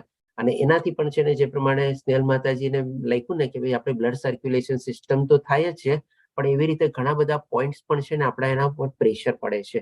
અને ઘણી બધી આપણા અવયવો, આપણા જે ઓર્ગેન્સ છે એના ઉપર સારી અસર આપણને થાય છે. એટલે કે ક્લેપિંગ કરવી પણ છે ને એક બહુ સારી આપણે સાયન્ટિફિક મેથડ છે આપણને ગુડ હેલ્થ માટે, ક્લેપિંગ અને લાફિંગ. ઘણા લોકો જેમ આજકાલ તો હવે લાફ્ટર ક્લબ ને બધું નીકળી ગયું છે ને, સવારના પૂરમાં મોર્નિંગ વોકમાં જાય અને 5-10 મિનિટ ઉભા ખાલી હસે, એ લોકો હસે અને સાથે સાથે શું આવી રીતે ક્લેપિંગ કરે. તો એનાથી પણ આપણને ઘણી બધી ફાયદાઓ થાય છે આપણને સાયન્સના હિસાબે. અને બ્લડ સર્ક્યુલેશન જે પ્રમાણે સ્નેહલ માતાજી કીધું, ઇઝ વન ઓફ ધેટ. કે વિગ્રહનું અનુગમન કરવું, તો એ પણ ભવિષ્ય પુરાણમાં કહેવાયું છે કે જે ભગવાનના રથની આગળ કે પાછળ ચાલે છે તો તે નીચલી જાતિમાં જન્મ્યો હોવા છતાં વિષ્ણુ જેવો ઐશ્વર્ય પામે છે. એટલે ક્યાંથી ક્યાં લેવલ તમે વિચારી શકો છો. નિમ્ન જાતિમાં બી જન્મેલો હોય, પણ આવી રીતે જો ભગવાનની યથયાત્રામાં સામેલ થવાનું જે ઇમ્પોર્ટન્સ વર્ણવાયેલું છે, ભગવાનના જેવો ઐશ્વર્ય, એટલે કે કહી શકીએ ને આપણે કે સારૂપ્ય આપણને એને મુક્તિ મળે છે. જે આપણે જાણ્યું હતું ને કે 5 ટાઈપની મુક્તિ છે, એમાં સારૂપ્ય મુક્તિ ઇઝ વન ઓફ ધેટ. કે ભાઈ અને શાર્શિષ્ટ, સારૂપ્ય એટલે કે ભગવાન જેવું સ્વરૂપ મળે, અને શાર્શિષ્ટ એટલે કે ભાઈ ભગવાન જેવી આપણને ઐશ્વર્ય મળે. તો એવું ભગવાન જેવું ઐશ્વર્ય એને પ્રાપ્ત થાય છે. બોલો ક્યાંથી ક્યાં એનું આપણે પ્રોગ્રેસ થયું, ખાલી એક આપણે યથયાત્રામાં આપણે ભાગ લેવાથી. હમણાં જ આપણે યથયાત્રા ગઈ, આપણે બધા એનો લાભ લીધો હશે. પછી વિષ્ણુ મંદિર અથવા તીર્થસ્થાનમાં જવું, તો પુરાણોમાં કહેવાય છે કે જેઓ વૃંદાવન, મથુરા કે દ્વારકાની યાત્રા કરે છે તે ધન્ય છે. આવા તીર્થયાત્રીઓ સરળતાથી ભવસાગરને પાર કરી જાય છે. ડેફિનેટલી આપણા તીર્થધામોનું પણ બહુ મહત્વ આપણા શાસ્ત્રોમાં વર્ણવેલું છે. ઇવન જ્યારે મહાભારતનું યુદ્ધ થયું હતું ત્યારે એ યુદ્ધમાં સામેલ ન થવાનો નિર્ણય જે હતો બલરામ પ્રભુનો અને શ્રી કૃષ્ણ ભગવાનનો, કે બી પોતે નિયતથા તરીકે ખાલી સારથી તરીકે થશે, અને બલરામ પ્રભુએ સદંતર ના પાડેલી હતી કે ભાઈ હું કોઈ પણ પક્ષનો સાથ નહીં લઉં. ત્યારે શું કરવા ગયા હતા, તો કે ભાઈ આખા ભારત ખંડની આપણે તીર્થયાત્રા ઉપર ગયા હતા. અને ઘણા બધા આપણે શાસ્ત્રોમાં વર્ણન છે આપણે કે ઘણા બધા તીર્થોનું એમણે ત્યાં મુલાકાત લીધી હતી, અને ઘણા બધા એને પોતે ત્યાં પૂજા વિધિ ને બધાનું કરેલું હતું. તો એવી જ રીતે આપણા પણ જીવનકાળ દરમિયાન આપણને જ્યારે પણ સમય મળે ત્યારે આપણે તીર્થયાત્રાનો આપણે લાભ લેવો જોઈએ, અને આપણે એની મુલાકાત લેવી જોઈએ, અને ત્યાં આપણે સારો એવો સમય ગાળવાની કોશિશ કરવી જોઈએ શાંત રીતે આપણે. એટલે કે જેવો વૃંદાવન, મથુરા કે દ્વારકાની યાત્રા કરે છે તે ધન્ય છે. આવા તીર્થયાત્રીઓ સરળતાથી ભવસાગરને પાર કરી જાય છે. અને હરિભક્તિ સુબોધમાં કહેવાયું છે કે જે ભગવાન વિષ્ણુના દર્શન માટે કૃષ્ણ ભાવનામૃતમાં અને શુદ્ધ ભક્તિ ભાવ સાથે મંદિરે જાય છે, કીધું ને શાંત મને ત્યાં આપણે જવાનું છે, શુદ્ધ કૃષ્ણભાઈ ભાવનામૃત થઈને, અને ખાલી એકમાત્ર ઉદ્દેશ ભગવાનની ભક્તિ. જેટલા ટાઈમ દર્શનનો લાભ લઈ શકીએ એટલા ટાઈમ દર્શનનો લાભ લેવાનો છે. ત્યાં આપણે નોર્મલી આપણા તીર્થયાત્રા બધા નદીના કિનારે આવેલા હોય છે, ત્યાં નદીમાં સ્નાન કરવાના છે. આપણે અલગ અલગ ઉત્સવોનું ત્યાં આપણે આયોજન થતું હોય તો એમાં આપણે ભાગ લેવાનો છે. એ જ આપણા દિનચર્યાનો આપણે આખો શેડ્યુલ હોવું જોઈએ. એમ નહીં કે પણ ત્યાં પણ જઈને આપણે આજે ઘણા બધા તીર્થધામોમાં આપણે શું છે, ફાસ્ટ ફૂડ કાઉન્ટર ને બધા હોય છે. દર્શન ખાલી થોડુંક નામ પૂરતે કરી લે, પણ વધારે તો શું ખાવામાં ઇન્ટરેસ્ટ હોય ત્યાં જઈને, કે ત્યાં જઈને છે ને આ આઈટમ બહુ સારી હોય છે, ઈ આપણે ખાશું, ઈ આપણે એન્જોય કરશું, આ ઓલા ધામમાં રહેશું, ઓલો ધામમાં રહેશું, આની થાળી ત્યાં બહુ ફેમસ છે. આવા બધામાં ઇન્ટરેસ્ટ ન હોવો જોઈએ આપણે. તો તે ભક્તિભાવ સાથે મંદિરે જાય છે, તેને માતાના ગર્ભાશય રૂપી કારાગરમાં ફરી પાછા જવું પડતું નથી. એટલે એનો મતલબ શું, ફરી પાછી આપણે જન્મ મૃત્યુ જરા વ્યાધિની તકલીફ ભોગવવા માટે આ મૃત્યુ લોકમાં આવવું પડતું નથી, પણ આપણને મુક્તિ મળી જાય છે અથવા તો ભગવાનના ધામમાં આપણે પહોંચી જઈએ છીએ જો આપણે જેટલો થઈ શકે એટલો ભગવાનના ધામના અથવા તીર્થ સ્થળોનો આપણે મુલાકાતનો લાભ લઈએ તો. વિષ્ણુ મંદિરની પરિક્રમા. હરિભક્ત સુગોદયમાં કહેવાય છે કે જે મનુષ્ય વિષ્ણુના શ્રી વિગ્રહની પરિક્રમા કરે છે તે જન્મ મૃત્યુના ફેરાથી છૂટી જાય છે. ડેફિનેટલી આપણે જેમ આગળ જાણ્યું કે આપણે ભગવાનના વિગ્રહની સામે પરિક્રમા નથી કરવાની, પણ ભગવાનના મંદિરની પરિક્રમા કરવાની છે આપણે. અને એવી રીતે જો આપણે પરિક્રમા કરીએ તો આના પ્રમાણે આપણે જન્મ મૃત્યુના જરા વ્યાધિમાંથી પણ આપણે છૂટી જઈએ છીએ આપણે. સ્કંદ પુરાણમાં કહેવાયું છે કે જે વ્યક્તિ ચાતુર્માસ દરમિયાન વિષ્ણુ મંદિરની 4 પરિક્રમા કરે છે, હમણાં અત્યારે ચાતુર્માસ ચાલે બી છે આપણે અત્યારે, અને આ વખતે તો પુરુષોત્તમ માસ હતો અને પરસોમાં શ્રાવણ મહિનો પુરુષોત્તમ માસ હતો, એટલે કે 4.5 ની બદલે 5.5 મહિના થઈ ગયા આપણે. તે સમગ્ર બ્રહ્માંડની યાત્રા કરવા જેટલું સારું છે આપણે. ઘણા લોકો ચાતુર્માસના અલગ અલગ વ્રતોને બધા લીધા હશે, ઇન્ક્લુડિંગ અધિક માસના બી વ્રતો લીધા હશે. એવું પણ કહેવામાં આવે છે કે તેણે ગંગા નદીના કિનારે આવેલા તમામ ધાર્મિક સ્થળોની મુલાકાત લીધી છે અને ચાતુર્માસના સિદ્ધાંતોને અનુસરીને તે ઝડપથી ભક્તિ પ્રાપ્ત કરે છે. એટલે કે આપણને મદદરૂપ થઈ શકે છે શુદ્ધ ભક્તિમાં આપણને આગળ વધવા માટે ચાતુર્માસની બધાનો આપણને લાભ લઈને. ઘણા લોકો તમે જોજો કે ઘણા વર્ષોથી છે ને કોઈક અમુક ચીજ છે ને ન કરી શકતા હોઈએ, તો ક્યારેક એવું કંઈક થાય કે એવો ટાઈમ બંધાઈ જાય કે એ ટાઈમમાં એ નિયમ લે કે ચાલો આ ચાતુર્માસથી હું આ નિયમ લઉં છું. પછી છે ને એ નિયમ જે ઘણા વર્ષોથી પોતે નહોતો લઈ શકતો ને એ પછીનો આજીવનનો નિયમ બની જાય છે. એટલે કે આ બધી છે ને આપણા માટે એક તક છે. આપણે આ બધી ઓપોર્ચ્યુનિટીને છે ને આપણે કેપિટલાઇઝ કરવાની છે અને તકને આપણે ઝડપવાની છે આપણે, અને એને આપણે નિમિત્ત બનાવવાની છે આપણી ભક્તિ માર્ગમાં આપણને શુદ્ધ ભક્તિમાં આગળ વધારવા માટે. ઇવન ઘણા લોકોને જો કોઈને શેરિંગ કરવું હોય તો શેરિંગ કરી બી શકે છે, જેમ કે અત્યારે ચાતુર્માસ ને બધું ચાલે છે, કોઈક એવા કોઈક નિયમ લીધેલા હોય તો. હરે કૃષ્ણ. જો રેગ્યુલર નિયમ લેતા હોય તો વાત અલગ છે, પણ ઘણી વાર એવું થઈ શકે કે ભાઈ આટલા વર્ષોથી વિચાર થાય મારે આમ કરવું છે આમ કરવું છે, પણ થતું જ ન હોય. છે કોઈનો એવો કોઈ એક્ઝામ્પલ? ઓકે, ચાલો. 30મું આવે છે અર્ચના. તો આ પણ આપણે શ્રીમદ ભાગવતમના 10મા સ્કંદમાં સુદામાજી કહે છે, અર્ચના કરવાથી સ્વર્ગ મોક્ષ ત્રણેય લોકનું સ્વામિત્વ, ભૌતિક જગતની સંપત્તિ અને યોગ સિદ્ધિ મળી શકે છે. સુદામાજી જાણીએ છીએ આપણે ભગવાન શ્રી કૃષ્ણના પરમ મિત્ર હતા, લંગોટિયા મિત્ર હતા. તો એ કહે છે કે ભાઈ આપણે ભગવાનની અર્ચના સ્તુતિ કરીએ, પ્રાર્થના કરીએ તો આપણને સ્વર્ગ, મોક્ષ અને લોક, અહીંયા કે આ જે પૃથ્વી મૃત્યુ લોકમાં જે આપણે છીએ એમાં પણ આપણને જેની શેની જરૂર હોય તો કે સંપત્તિને બધાની જરૂર હોય, કારણ કે જીવન વ્યવહારને બધું ચલાવવા માટે, અને ભગવાનની ભક્તિની આપણને જરૂર હોય, યોગ સિદ્ધિની આપણને જરૂર હોય. તો એમાં પણ અહીંયા યોગ સિદ્ધિનો મતલબ આપણે સમજવાનું કે ભગવાનની શુદ્ધ ભક્તિમાં આપણે આગળ વધવા માટે જ્યાં સુધી જીવતા છીએ ત્યાં સુધી આપણને થોડી ઘણી સંપત્તિની જરૂર હોય અને ભગવાનની ભક્તિની જરૂર હોય. અને ગયા પછી શેની આપણને તો કે કાં તો સ્વર્ગલોક મળે અથવા તો મોક્ષ મળે. તો 3 ચીજ અહીંયા સુદામાજી કહે છે કે ભાઈ ભગવાન શ્રી કૃષ્ણ વિષ્ણુની આપણે અર્ચના કરીએ તો આપણને મળી શકે છે. વિષ્ણુ રહસ્યમાં કહેવાયું છે કે આ જગતમાં વિષ્ણુ પૂજામાં મગ્ન માણસ સરળતાથી વૈકુંઠ ધામ મેળવી શકે છે.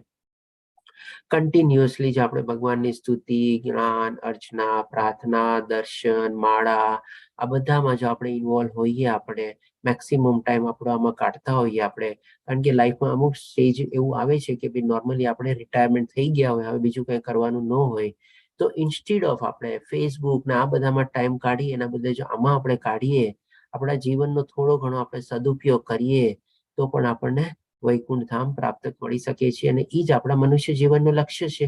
એના સિવાય તો બીજું આપણું મનુષ્ય જીવનનું લક્ષ્ય જ નથી ને. જે કાંઈ પણ આપણે કરીએ છીએ બધું વ્યર્થ જ છે ને, બધું ખોટું જ છે ને. આપણને કાંઈ આના સિવાય કોઈ ચીજ આપણી સાથે નથી આવવાની, નથી આપણો પૈસો આવવાનો, નથી આપણી ડિગ્રી આપવાની, નથી આપણો હોદ્દો આવવાનો, નથી કાંઈ ચીજ આપણા સાથે આવવાનું, નથી આપણા સંબંધો સાથે આપવાના. આવવાનું છે તો કે ખાલી આ એક જ ચીજ આવવાની છે, ભગવાનની ભક્તિ, સ્તુતિ, પ્રાર્થના, અર્ચના. જેટલી આપણે આપણા મનસ્થિતિમાં આપણે એને વસાવીને રાખશું, સ્મૃતિમાં રાખશું, એ જ આપણી આત્મા છે એ કેરી ફોરવર્ડ કરવાની છે આપણી સાથે. એના સિવાય બીજું કશું કેરી ફોરવર્ડ કરીને જવાની જ નથી આપણને. પછી ભગવાનની સેવા કરવી, એટલે કે વિષ્ણુ રહસ્યમાં કહેવાયું છે કે જે રીતે દાસ દાસી રાજાની સેવા માટે વ્યવસ્થા કરે છે તે રીતે જે માણસ ભગવાનની સેવા વ્યવસ્થા કરે છે તે મૃત્યુ પછી કૃષ્ણ લોકને પ્રાપ્ત કરે છે. ઘણા બધા મંદિરોમાં છે ને આપણને અવસર મળતો હોય છે, તક મળતી હોય છે આવી સેવા કરવાનો, તો આપણે છે ને સેવા કરવી જોઈએ. ત્યારે કઈ ઊંચી સેવા, નીચી સેવા, આ સેવા ગમે, આ સેવા ન ગમે એવું પણ ન વિચારવું જોઈએ. જેમ કે કોઈ રાજાનો દાસ દોસ્તર અથવા કોઈ નોકરાણી હોય, આપણા ઘરમાં જ આપણે એક્ઝામ્પલ લઈએ ને, આપણા ઘરમાં કોઈ નોકર નોકરાણી હોય છે, આપણે એને જે કામ કહીએ છીએ એને કામ કરવું પડે છે કે નહીં? તો બસ આપણને પણ ભગવાનના મંદિરમાં જઈને આવી રીતે આપણને કોઈ મોકો મળે ને, તો આપણે તો ભગવાનના નિત્ય દાસ છીએ. આપણો તો પ્રથમ સ્વધર્મ જ ભગવાનની સેવા કરવાનો છે એઝ અ દાસત્વ તરીકે આપણે. તો પછી આપણે શું કામ એમાં આનાકાની કરવી જોઈએ? બોલો. આપણા ઘરમાં આપણો જે નોકર હોય છે એને આપણે જેને પગાર આપીએ છીએ, આપણા હેઠળ હોય છે એને આપણે જે ઓર્ડર આપીએ છીએ એને કરવું પડે છે કે નહીં? તો આપણે પણ તો ભગવાનના નિત્ય દાસ છીએ. તો પછી એમાં લાઈક ડિસલાઈક, ગમતું ન ગમતું, આ ઊંચું આ નીચું, એ બધું રાખવાનું શું? આપણે જે કામ મળે, જે સેવા મળે એ આપણે અપનાવી લેવાની બસ, અને કરવાની સેવા બસ. એટલે કે આવા ભાવથી જો આપણે સેવા કરીએ તો પણ કહે છે કે કૃષ્ણ લોકને પ્રાપ્ત કરે છે. શ્રીમંત પુરુષોએ મંદિરો બનાવવા જોઈએ અને સેવા કરવી જોઈએ. ઘણા લોકો પાસે બહુ પૈસા હોય છે, ધન હોય છે, તો કાંઈ ન કરી શકતા હોય તો પોતાની જે આપણને ધન મળેલું છે એ પણ તો ભગવાનની કૃપા થકી જ મળેલું છે ને. ભગવાન જ કહે છે ને ભગવદ્ ગીતામાં કે પુરુષોમાં જે કાંઈ પણ સામર્થ્ય છે, મનુષ્યમાં જે કાંઈ પણ સામર્થ્ય છે એ પણ હું જ છું. તો આજે જ માની લો એ પૈસાદાર બનેલો છે, ધનવાન બનેલો છે, એટલે કે ધનવાનનું એનામાં સામર્થ્ય છે, કોના થકી છે? ભગવાન થકી જ છે નહીં? તો એ જ ચીજને ભગવાનના જ કામમાં ઉપયોગ કરવાનો, કોઈ મંદિરોમાં સારું એવું યોગદાન આપવાનું, કોઈ સારું એવું દાન આપવાનું, કોઈને પ્રેરિત કરવાના, અથવા તો એમાં સહયોગ બનવાનું, એમાં એવી રીતે આપણે સહાયકાર બનીને આપણે કરીએ તો આપણે એ ભગવાનને આપેલું જે લક્ષ્મી છે ભગવાનના જ કામમાં વપરાણીને આપણે, અને એ જ આપણે ભગવાનની સેવા કરીને. માની લો બીજી કોઈ રીતે સેવા નથી કરી શકતો, પણ એની પાસે જે ચીજ જેનું સામર્થ્ય છે એ રીતે એ સેવા કરી શકે. જેમ આપણે જાણ્યું ને કે બધા પાસે ઇક્વલ પોટેન્શિયલ નથી હોતું, બધા પાસે અલગ અલગ પોટેન્શિયલ હોય છે, અલગ અલગ ટેલેન્ટ હોય છે. તો જેની પાસે જે હોય એ રીતે પોતે સેવા કરી શકે છે. પછી ગાવું આપણો જે આપણે ઓલરેડી ડિસ્કસ કરી જ ગયા છે. નાચવા અને ગાવાની સાથે જ આપણે સિંગિંગ એન્ડ ડાન્સિંગ, જાપ કરવાની 3 રીતો છે, આપણે બધા જાણીએ છીએ. હરે કૃષ્ણ કૃષ્ણ કૃષ્ણ હરે હરે, હરે રામ રામ રામ હરે હરે. મારો અવાજ ખરાબ છે, તમે જોઈ શકો છો. મેં ગાવાના હિસાબે બી ગાયું, પણ કેવો બેસુરો અવાજ આવ્યો, તમે સમજી શકો છો કે હું કેટલો ખરાબ ગાયક કહીશ. એટલે કે આ ગાયન રીતે સંકીર્તન તરીકે આપણે સામૂહિક 2-4 જણા અત્યારે મળીને, બધા મળીને આપણે સંકીર્તન તરીકે નગારા છે, આપણે ઢોલ છે, પછી આપણે કરતાલ છે, એ બધું વગાડીને કરીએ તો આપણે સંકીર્તન થઈ ગયું. અને હરે કૃષ્ણ કૃષ્ણ કૃષ્ણ હરે હરે, હરે રામ રામ હરે હરે કરીએ તો આપણું જપ થઈ ગયું આપણે. એટલે કે 3 રીતે આપણે ભગવાનનું નામ લઈ શકીએ છીએ. શિવજીની સ્તુતિ કરતા પણ વધુ પ્રિય છે, આપણે લિંગ પુરાણમાં કહેવામાં આવેલું છે. આપણે જી માતાજી, આપનો હેન્ડ રેઝ છે. હરે કૃષ્ણ પ્રભુજી એટલે એકચ્યુઅલી છે ને મારો અવાજ બીજા લેડીઝ કરતા થોડો જાડો અવાજ છે, પણ હું છે ને સવારે છે ને આવી રીતના કીર્તિકુમાર પ્રભુની જગ્યાએ કીર્તન લઉં છું, તો મને આમ એવું થાય કે મારો અવાજ બીજા લેડીઝ કરતા થોડો આમ જાડો છે, પણ તો બી હું કીર્તન કરું છું કે જેવો અવાજ હોય કે આપણે કીર્તન લેવાનું, એમ આપણી સેવા છે એમ અત્યારે. માતાજી, આપની વાત એકદમ સાચી છે અને મારા માટે પ્રેરણાદાયક છે. થેન્ક યુ માતાજી, તમે મને પ્રેરણા આપો છો. કારણ કે તમે તમારા અવાજનો દાખલો આપીને કીધું, એવી રીતે મારો અવાજ બેસુરેલો જ છે, મારો અવાજ સારો નથી. આપણે પણ ડેફિનેટલી આપણે પાર્ટિસિપેટ કરવું જ જોઈએ. આપણે જી ડોક્ટર હેતલ માતાજી. હરે કૃષ્ણ પ્રભુજી, શરૂઆતમાં જયારે કૃષ્ણ ભાવનામૃતમાં જોડાયા ને, તો એ વખતે ગૌડી વૈષ્ણવ જે ભજનો છે એ નહોતા આવડતા, કોઈ દિવસ સાંભળ્યા જ નહોતા. પણ જેમ બીજાને ગાતા સાંભળ્યા, આગળના જે ભક્તો હતા તેમને, ત્યારથી ઈચ્છા થઈ કે ના સારું છે, તો યુટ્યુબ પર સર્ચ કરીને ગાવાનો એટલો હવે આનંદ આવે છે, ગમે છે. હવે લાકડી બેસી ગયો છે ને મજા આવે છે ગાવાની. બરાબર, સરસ માતાજી. એકચ્યુઅલી છે ને ગૌડીય વૈષ્ણવ પરંપરા જે ભજનો છે ને, આપણામાંથી ઘણા લોકો છે ને ક્યારેય નો સાંભળાય અથવા પહેલી વાર સાંભળ્યા હોય, કારણ કે મોસ્ટલી બધા છે ને થોડા ઘણા બેંગોલી લેંગ્વેજ ઉપર બેઝ છે આપણે. તો મને છે ને એ બધા ભજન છે ને, I am born and brought up in Calcutta, એટલે કે મને બેંગોલી સારું આવે છે, અને કલકત્તા સ્કૂલમાં બી અમે Bengali as a 3rd language તરીકે બી ભણ્યા હતા. અને સ્ટાફમાં બી બેંગોલી, અને જ્યાં જઈએ ત્યાં બધી જગ્યાએ બેંગોલી તો રૂટીન લેંગ્વેજ બની ગઈ હતી. એટલે સમજાય તો બધા ભજન જાય છે, પણ એ જે ગાવામાં અથવા લયમાં અથવા રાગમાં ગાવામાં છે ને થોડુંક હજી અડચણ થાય છે. પણ ડેફિનેટલી સરસ માતાજી શેરિંગ બદલ. મારા માટે પ્રેરણાદાયક છે આ બંને માતાજીઓના. મારા ખ્યાલથી એટેન્ડન્સ લીક 2 કે 3 વાર મુકાઈ ગઈ છે જિગ્નેશ પ્રભુજી દ્વારા, તો બધાને વિનંતી છે પ્લીઝ ભરી દે. પછી આવે છે સંકીર્તન. ચૈતન્ય ચરિતામૃતમાં કહેવાયું છે કે જો કોઈ એક વખત પણ કૃષ્ણનું પવિત્ર નામ બોલે છે તો તે એટલા બધા પાપોનો નાશ કરે છે કે જે કરી પણ ન શકતું. કેટલી પાવરફુલ શક્તિ છે બોલો, કેટલું સરસ રીતે આપણે આ નિવેદન કરવામાં આવેલું છે. આપણે કેટલા પાપો કરીએ છીએ આખા દિવસમાં, કદાચ આપણને પોતાને ખબર નહીં હશે. એવા નાના મોટા ઘણા પાપો આવી ગયા, આપણે કોઈ જાણતા અજાણતા જોઈએ ને એવા ઘણા પાપો આપણાથી થઈ જતા હોય છે. તો કે છે કે ભાઈ એક વખત પણ જો ભગવાનનું આપણે પૂરેપૂરી આસ્થા, વિશ્વાસ, શ્રદ્ધાથી, મનપૂર્વક અને આપણે આદરપૂર્વક નામ લઈએ તો એવા બધા જ આપણે ગણી બી ન શકતા હોઈએ, જાણતા બી ન હોઈએ, એ બધાના પાપોનો પણ નાશ કરે છે આપણને. કન્ટિન્યુઅસલી આપણે સતત એમાં જો રાખી શકીએ આપણા ચિંતનમાં ભગવાનનું નામ, તો બહુ જ સારું છે. તરલ માતાજી કહે છે પ્રભુજી આજે મારે નેટવર્ક પ્રોબ્લેમ છે એટલે ઓટો એક્ઝિટ થાય છે. ઓકે માતાજી, નો પ્રોબ્લેમ. પછી શ્રીમદ ભાગવતમાં 7મા સ્કંદમાં પ્રહલાદ મહારાજજી કહે છે કે આપની લીલાઓનું માત્ર શ્રવણ કરવાથી જ બધા પાપ અને ભૌતિક દૂષણો દૂર થઈ જાય છે. ઘણા લોકોને છે ને ભગવાનની લીલાઓ, ભગવાનની કથાઓ એ બધામાં વાંચવામાં, સાંભળવામાં બહુ રસ હોય છે.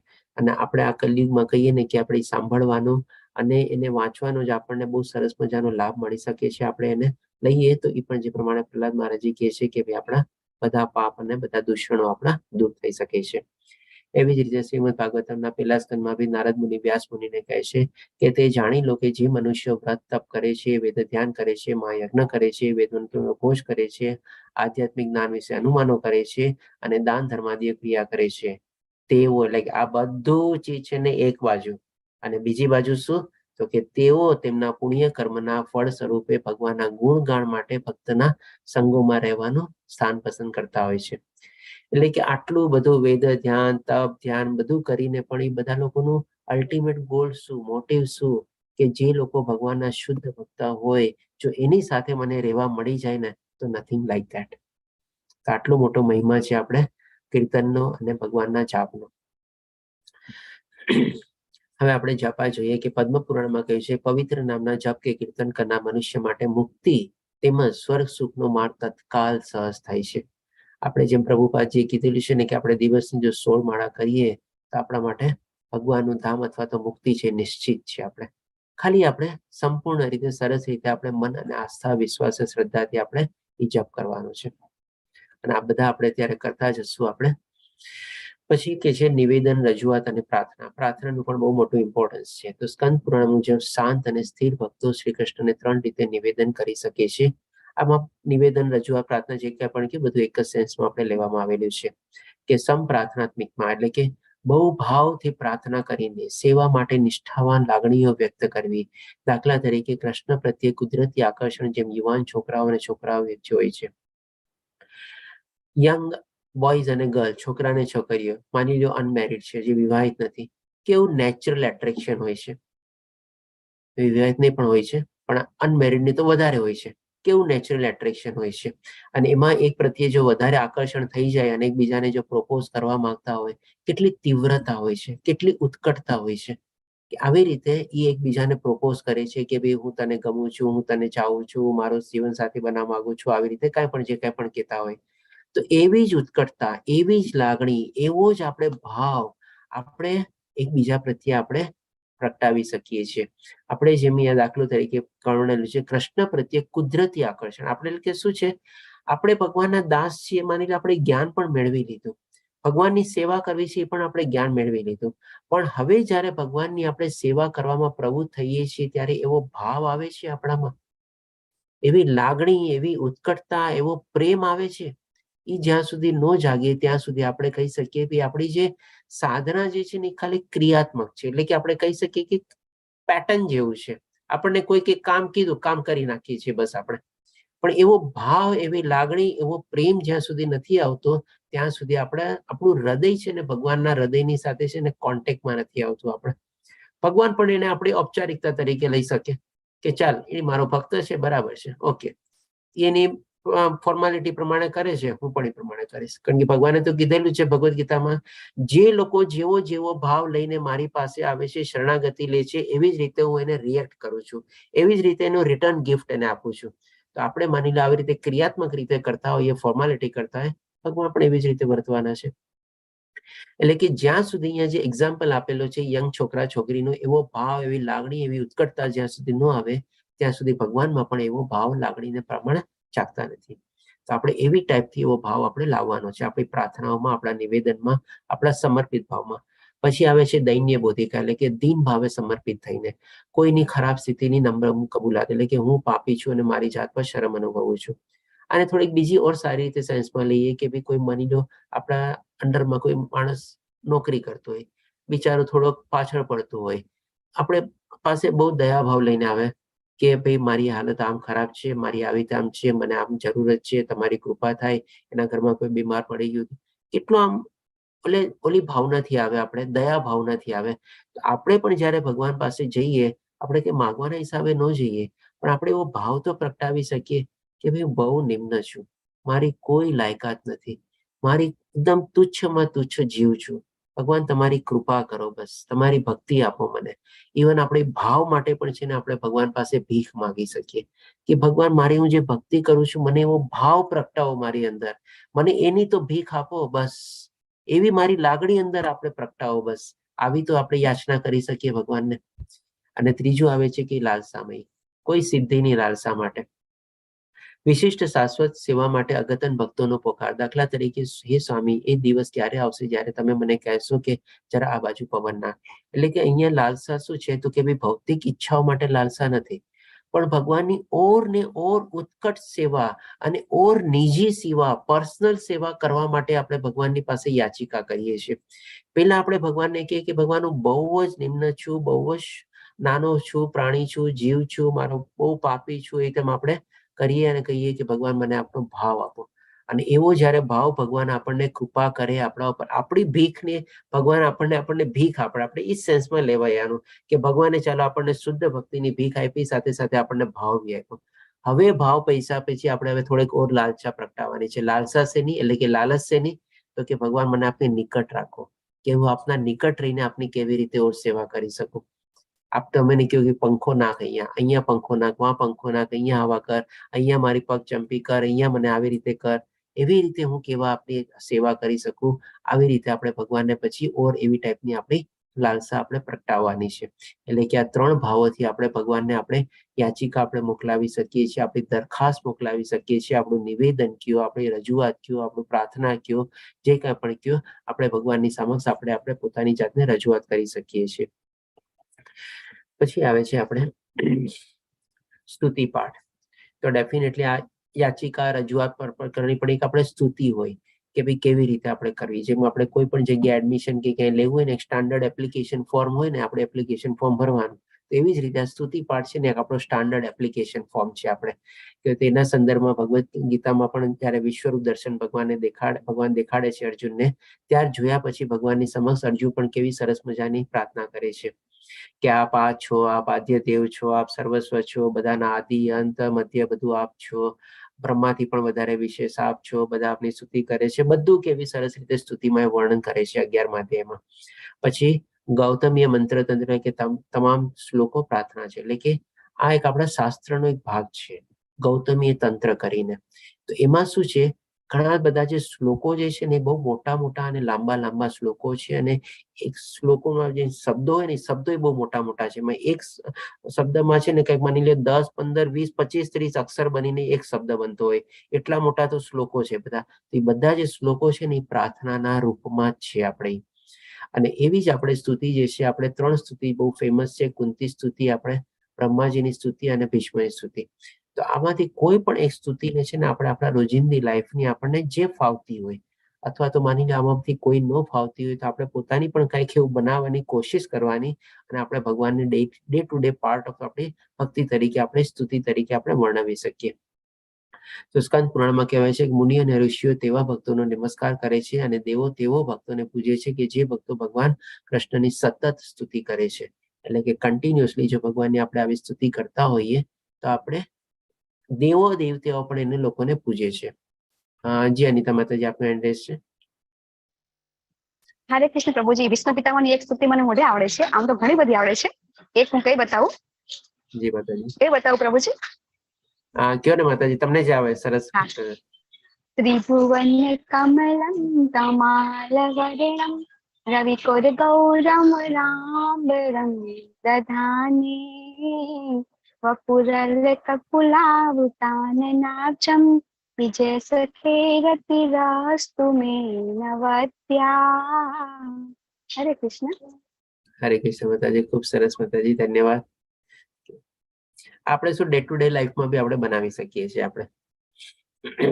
પછી પ્રસાદ લેવો, એટલે કે પદ્મ પુરાણમાં સ્પષ્ટપણે કહેવામાં આવ્યું છે કે જે મનુષ્ય નિત્ય પ્રસાદનો આદર કરે છે અને ચરણામૃત સાથે ગ્રહણ કરે છે તેને 10,000 યજ્ઞો કરવાનું પુણ્ય પ્રાપ્ત થાય છે. આમાં જો તમે જોઈ શકો છો કે ભાઈ એક વર્ડ બહુ આપણે સરસ રીતે છે કે જે મનુષ્ય નિત્ય પ્રસાદનો આદર કરે છે, એટલે કે ભાઈ આદર કરવો અને સાથે સાથે એને ગ્રહણ બી કરવાનું છે આપણે.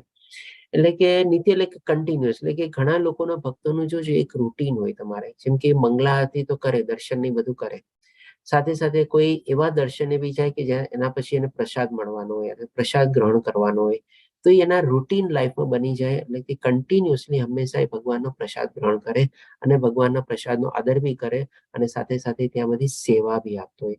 ઘણી વાર છે ને પોતે પ્રસાદ બનાવવામાં કોઈક એવી પ્રવૃત્તિમાં જો એને ભાગ મળી શકે તો એમાં પણ પોતે ઇન્વોલ્વ બી થતો હોય, પીરસવાની પ્રવૃત્તિમાં ઇન્વોલ્વ થતો હોય. એટલે કે અલગ અલગ રીતે પ્રસાદનો આદર કરવો એટલે કે ખાલી પ્રસાદને આપણે માથે ચડાવીને ગ્રહણ કરવું એટલું જ નથી, પણ બધી રીતે પ્રસાદનો આદર કરવો. એ પ્રસાદના બનાવવામાં, એ પ્રસાદને પીરસવામાં, પીરસાઈ જાય પછી બધા ભક્તોના પાતળ ઉપાડવામાં, એ પાતળ ઉપાડીને પછી પ્રોપર જગ્યાએ એનો ડિસ્પોઝ કરવામાં, આ બધો પણ છે ને પ્રસાદનો આદરમાં જ આવી જાય આપણે. એટલે કે ખાલી ગ્રહણ પૂરતું સીમિત નહીં, પણ બધી રીતે આપણે પ્રસાદનો આદર કરવો જોઈએ. પ્રસાદ ક્યાંય નીચે ન પડવો જોઈએ, નીચે પડી જાય તો એને ઉપાડી લેવો જોઈએ, પ્રસાદ એઠો ન છોડવો જોઈએ. આ બધી આપણે પ્રસાદના આદર તરીકેનું જ આવી જાય એમાં.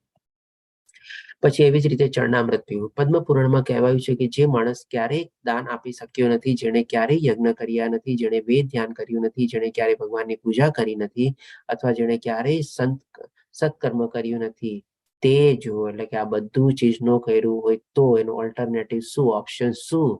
તો કે તો જે મંદિરમાં રાખેલા ચરણામૃતનું પાન કરે તો તે ભગવાનના ધામમાં પ્રવેશ કરવા યોગ્ય બની જાય છે. કેટલું મોટું ઇમ્પોર્ટન્સ છે ચરણામૃતનું આપણે, કે આ બધી ચીજ માની આખી જિંદગી કાંઈ ન કર્યું હોય અને ચરણામૃતનું પણ જો આપણે પાન કરીએ તો કૃષ્ણ લોકમાં જવા માટે આપણે એલિજિબલ થઈ જઈએ છીએ, લાયકાત કેળવી શકીએ છીએ આપણે. પણ આનો મતલબ એમ નથી કે આ બધું કઈ નહીં કરવાનું, ખાલી જેને ચરણામૃત લેવાનું આપણે, કારણ કે ચરણામૃતનો લેવાનો પણ મતલબ શું છે, એની પાછળ પણ છે ને બહુ ગુહ્ય મિનિંગ છે. આપણે પૂરેપૂરી આપણી આસ્થા, વિશ્વાસ, શ્રદ્ધા હોય ને ત્યારે તો પેલા આપણે મંદિરમાં જઈ શકીએ અને આપણને ચરણામૃતનો લાભ લઈ શકીએ. અને એવી જ રીતે આપણે ચરણામૃતને પણ છે ને ભગવાનના ચરણ ધોયેલાનું આપણે જે અમૃત હોય છે એને એટલે ચરણામૃત થયું, એવા ભાવથી આપણે એને ગ્રહણ કરી શકીએ. અને એવા ભાવથી જ્યારે ગ્રહણ કરીએ ને આપણે અંદર, ત્યારે આપણને જઈને એવી અસર આપે છે. પણ આપણે જ્યાં સુધી એવો ભાવને બધું બી ન આવે તો પછી આપણને એવી અસર પણ મળતી નથી આપણને. અને એવો ભાવ પ્રગટાવવા માટે પણ આપણે ભગવાનની ભક્તિ કરવી જરૂરી છે. અર્પણ કરવામાં આવતા ધૂપ અથવા ફૂલોની સુગંધ. હરિભક્ત સુખદેવમાં કીધું છે કે જ્યારે ભક્ત ભગવાનને ચડાવવામાં આવેલ ધૂપની ગંધ લે છે ત્યારે તે સંસારના તમામ દૂષણોથી મુક્ત થાય છે. જેમ કે જ્યારે જડીબુટ્ટીથી સુંઘાડવાથી, સાપના કરડવાથી ઝેરની અસર દૂર થાય છે. એવી જ રીતે તંત્રશાસ્ત્રમાં જ્યારે મંદિરના અર્ચ વિગ્રહને ચડાવેલા પુષ્પોની સુગંધ મનુષ્યના નાકમાં પ્રવેશે ત્યારે તેના તમામ પાપ કર્મોના બંધન દૂર થઈ જાય છે અને માયાવાદી માળા સૂંઘે તો તે ભક્ત બની શકે છે. અગસ્ત્ય સાહિત્યમાં કહેવાય છે આપણા ગંધની અશુદ્ધિ દૂર કરવા માટે મંદિરમાં શ્રી કૃષ્ણને ચડાવેલા ફૂલોની સુગંધ લેવી જોઈએ. ઘણી વાર એવું હોય છે ને કે જેમ આપણે માણસ મૂર્છિત થઈ જાય. આજની તારીખમાં આપણને ઘણી વાર એવો એક્ઝામ્પલ મળે છે ને કે આપણે એને જૂતું સૂંઘાડીએ છીએ, આપણે ચપ્પલ સૂંઘાડીએ છીએ આપણે, કે જેથી કરીને થોડો હોશમાં આવી જાય. તો એવી જ રીતે આપણે અત્યારે બધા મૂર્છિત થયેલા છે, આપણે બધા બેહોશ થયેલા છે. શેનાથી? તો કે આ ત્રિગુણી માયાથી, આ ભૌતિક મોહ માયાને નાથી. તો આવી જ રીતે જ્યારે ભગવાનના આપણને સ્પર્શ કરેલા આપણને ફૂલોને બધાને સુગંધ આપણને મળે છે, એટલે કે ભગવાન આપણને સાનિધ્ય મળે છે, ત્યારે આપણા બધા મોહ માયાને બધા આપણા દૂર થઈ શકે છે. ઇવન આપણે જે 4 કુમારો હતા એ ભગવાનના ચરણ પણ જ્યારે કરે છે અને જ્યારે એને સુગંધ આવે છે એ સુગંધ સૂંઘીને પછી લોકો નિર્વિશેષમાંથી પણ ભગવાનની ભક્તિમાં આપણે પરોવાઈ જાય છે. એટલી સરસ મુજબ આપણે જાણીએ છીએ. અને એવી જ રીતે આપણે અગસ્ત્ય સાહિત્યમાં જે પ્રમાણે કીધેલું છે કે ભાઈ આપણા બધી અશુદ્ધિ દૂર કરે છે. આપણે કે આપણે જ્યારે આ ભગવાનના આપણે ઘણા આપણે ઇસ્કોન ટેમ્પલમાં જોઈએ છીએ કે ભાઈ આ પ્રથા હોય છે. આરતી થઈ ગયા પછી છે ને એક રૂમાલ કે જેમાં સ્મેલ વાળું હોય, પરફ્યુમ વાળું નહીં હોય, અને એક ફૂલ હોય, આપણે એ લઈને બધા વચ્ચે આપણે સર્ક્યુલેટ થાય છે. ફૂલ નાકે સૂંઘાડવામાં આવે છે અને જે ઓલું રૂ હોય એ આપણે અહીંયા હાથના અહીંયા ઉપર આપણને એમ ટચ કરી લો અને પછી આપણે એને સુગંધ લેવાનું હોય છે. આપણે તો આ રીતે આપણે એનો લાભ લઈ શકીએ છીએ. પછી શ્રી વિગ્રહને સ્પર્શ કરવા, એટલે કે વિષ્ણુ ધર્માંતરમાં કહેવાયું છે કે એક વૈષ્ણવ તરીકે જેણે દીક્ષા લીધી છે, થોડી કન્ડિશન્સ હોય છે એમાં, અને કૃષ્ણ ભાવનામૃતમાં હોય છે અને ભક્તિની સેવા કરી છે, તે શ્રી વિગ્રહને સ્પર્શ કરવાનો અધિકૃત બને છે. બધા લોકો ભગવાનના જે વિગ્રહ હોય છે એને ટચ નથી કરી શકતા, પર્ટિક્યુલરલી મંદિરના વિગ્રહને. અને મંદિરના વિગ્રહ તમે જોજો જ્યાં હોય છે થોડાક આપણે ડિસ્ટન્સથી હોય છે, ઊંચે હોય છે, અને કંઈક વચ્ચે એવું આપણે પાર્ટીશન જેવું કંઈક હોય છે કે જેથી કરીને એ જે પછીનો જે એરિયા હોય છે એમાં ખાલી આવા જે દીક્ષિત હોય અથવા જે લોકો આપણે કહીએ ને કે ઓથોરાઇઝડ પર્સન હોય એ લોકો જેમાં એન્ટર થઈ શકે છે. એ લોકો ચર્ચા વિગ્રહને સ્પર્શ કરી શકે છે, એનો શણગાર કરી શકે છે, એની આરતી કરી શકે છે, ને બધું કરી શકે છે. બાકી કોમન માણસો માટે થોડુંક આપણે ડિસ્ટન્સ રાખીને જ આપણે કરવાનું હોય છે. પણ આ બધાનો મતલબ શું કે ભાઈ આપણે શુદ્ધતા જાળવવા માટે. આનો એવું મતલબ નથી કે ભાઈ આપણે આમ થઈ ગયા, ઓલા આમ થઈ ગયા, આવી રીતે આમ થઈ ગયા, આ બાધ્ય છે, એવું નહીં. પણ શુદ્ધતા જાળવવાનો આનો એકમાત્ર મોટિવ છે અને એ જ મોટિવ જાળવવા માટે આવી રીતે હોય છે. અને પણ ડેફિનેટલી આપણે ઘરમાં જે આપણા વિગ્રહ હોય એને આપણે સ્પર્શ કરી શકીએ છીએ, શુદ્ધ થઈને બધું કરીએ છીએ આપણે. પછી અર્ચ વિગ્રહના દર્શન, એટલે કે વરાહ પુરાણ એક ભક્ત કહે છે કે હે વસુંધરા, જે મનુષ્ય વૃંદાવનમાં જાય છે, ગોવિંદ દેવના દર્શન કરે છે, તેની યમરાજના ન્યાયાલયમાં જવાની જરૂર નથી. તો પછી ક્યાં જાય? સીધા કૃષ્ણ લોકમાં જાય ને. પણ દેવતાઓ જ્યાં વસે છે, એટલે કે સ્વર્ગ લોક ને બધું, દેવતા લોક ને બધા, અથવા ભગવાનનું જે ધામ છે ત્યાં ઉચ્ચ લોકમાં જવાની પરવાનગી મળે છે. એટલે કે રાઇટ ઓફ પરમિશન ગ્રાન્ટેડ. ક્યાં? તો કે ભાઈ કાં તો સ્વર્ગ લોકમાં, કાં તો પછી ભગવાનના ધામમાં, કાં પછી કૃષ્ણ લોકમાં.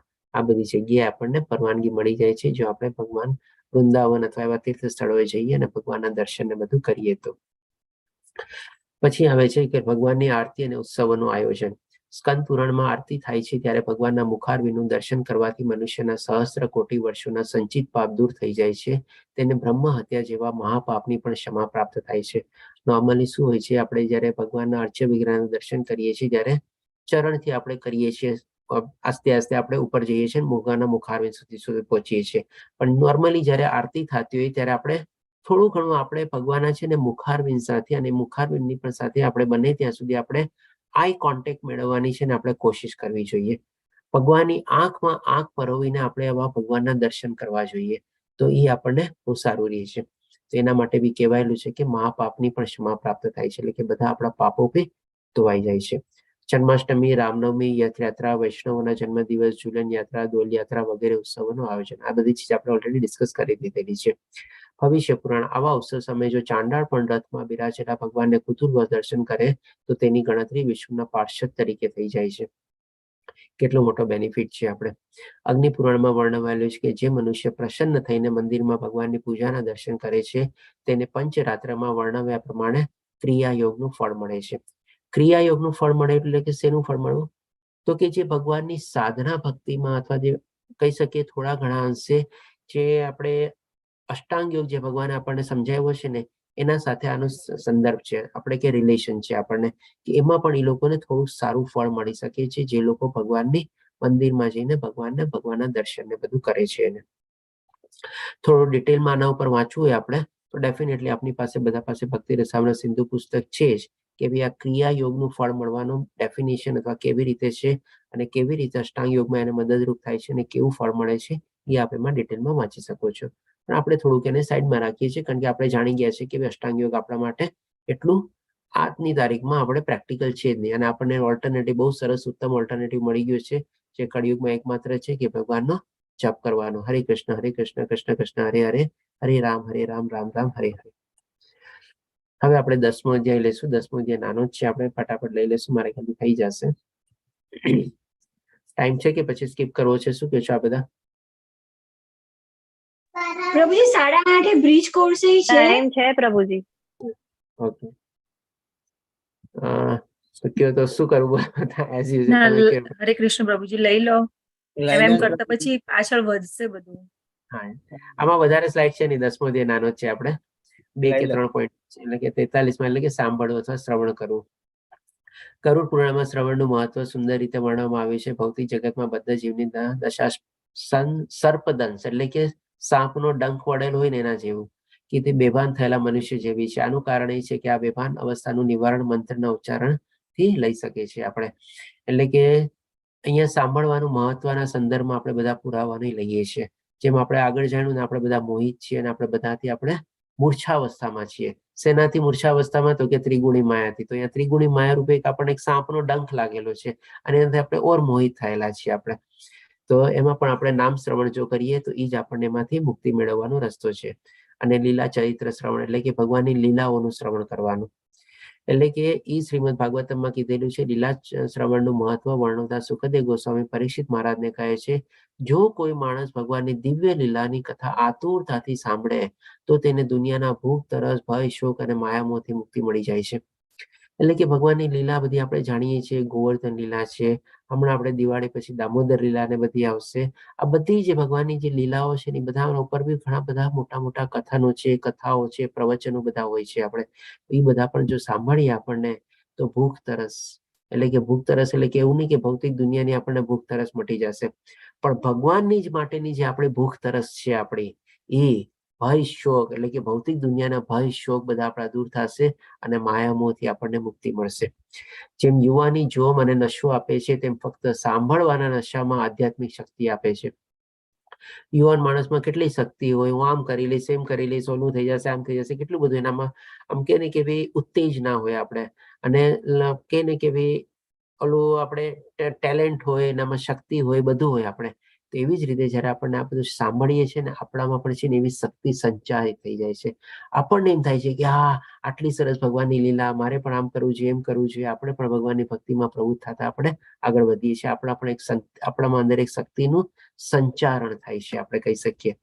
અને મહિમા અને ગુણનું શ્રવણ એટલે કે ભગવાન કેટલા મહાન છે, ભગવાને કેવી રીતે સૃષ્ટિનું સર્જન કર્યું, ભગવાન કેવી રીતે આ સૃષ્ટિના નિયંતા છે, કેવી રીતે ધારણ કરતા, પોષણ કરતા, પાલન કરતા છે. આ બધા ભગવાનના મહાનતાના ગુણો છે બધા આપણે. એ પણ શ્રીમદ ભાગવતમાં કહે છે કે જેમનું મહિમા જ્ઞાન દિવ્ય શ્લોકો વડે કરવામાં આવે છે, તેવા ભગવાન શ્રી કૃષ્ણની શુદ્ધ ભક્તિની જે મનુષ્યને અભિલાષા છે, તેને તેમના દિવ્ય મહિમા અને ગુણોનું નિત્ય શ્રવણ કરવું જોઈએ. આને લીધે તેના દિલમાં રહેલું સર્વ પ્રકારનું શુભ નાશ પામશે. એટલે કે આ રીતે જે કાંઈ પણ આપણા મનમાં આવું હોય છે, ભગવાનનું આપણે કન્ટિન્યુઅસલી આવી રીતે સ્મરણ કરીએ, મહિમા ગાન ગાઈએ, આ બધો આપણો ભક્તિભાવ પર પ્રાગટ્ય થાય છે. પછી આપણે આવે છે 44, એટલે કે આ લગભગ છેલ્લું છે. આપણે ભગવાનની દયાની અપેક્ષા રાખવી. પેશન્સ, ધીરજ બહુ જરૂરી છે શુદ્ધ ભક્તિમાં. આપણે વેઇટ કરવું પડે. રાતોરાત નથી મળવાનું, તત્કાળ નથી મળવાનું, ઇન્સ્ટન્ટ નથી મળવાનું. કાંઈ આ બધું આ મેગી નૂડલ્સ જેવું નથી આપણે કે 2 મિનિટમાં થઈ જશે. મમ્મીને જે કીધું નથી ને મમ્મી મેગી આપણને બનાવીને આપી દેશે. આપણામાં બહુ પેશન્સ રાખવાની જરૂર છે. આપણે ઉતાવળે આંબા ના પાકે. કે ભગવાન શ્રીમદ ભાગવતમાં કીધેલું છે 10મા અધ્યાયમાં, હે ભગવાન, જે મનુષ્ય આપની નિષ્કારણ દયાની સતત રાહ જોતો રહે છે. ભગવાનની પાસે કોઈ કારણ નથી કે એને પોતાની દયા દર્શાવે. આપણે ભગવાનને કઈ જરૂર નથી આપણા બધાની. એટલે કે એ નિષ્કારણ, એની જે કૃપા થાય છે એને નિષ્કારણ કૃપા છે. આપણને કોઈ કારણ વગર આપણા ઉપર કૃપા કરે છે, કોઈ કારણ વગર આપણા ઉપર દયા દ્રષ્ટિ કરે છે આપણને. તો એના માટે પણ આપણે સતત રાહ જોવી પડે. તેના પૂર્વકૃત પાપોના ફળ ભોગવતો. આ રાહ જોતા જોતા આપણને તકલીફ આવવાની છે, મુશ્કેલીઓ આવવાની છે, ડિફિકલ્ટીઝ આવવાના છે, પ્રોબ્લેમ આવવાના છે. એનો બધાનો સામનો કરવાનો છે આપણે, એને સહન કરવાનો છે. સાથે સાથે રાહ બી જોવાની છે આપણે. અંતઃકરણપૂર્વક આપણે સાદર પ્રણામ કરતો રહે. આ બધું કરતા કરતા કરતા કરતા કરતા બી આપણે સાથે ભગવાનની ભક્તિ કરવાની છે, ભગવાનની સ્તુતિ કરવાની છે. 16 માળા કરવાનો જે આપણે નિયમ લીધેલો છે છોડવાનો નથી આપણે. કમ વોટ મે, ગમે તે પ્રોબ્લેમ આવ્યો, ડિફિકલ્ટીઝ આવી, ભગવાન હજી કૃપા નથી કરતા, ભગવાનની રાહ બી જોઈએ છીએ, સાથે સાથે માળા બી કરવાની છે. આ બધું જો આપણે કરતો રહે છે, તે નિશ્ચિત રૂપે મુક્ત થવા પાત્ર બને છે.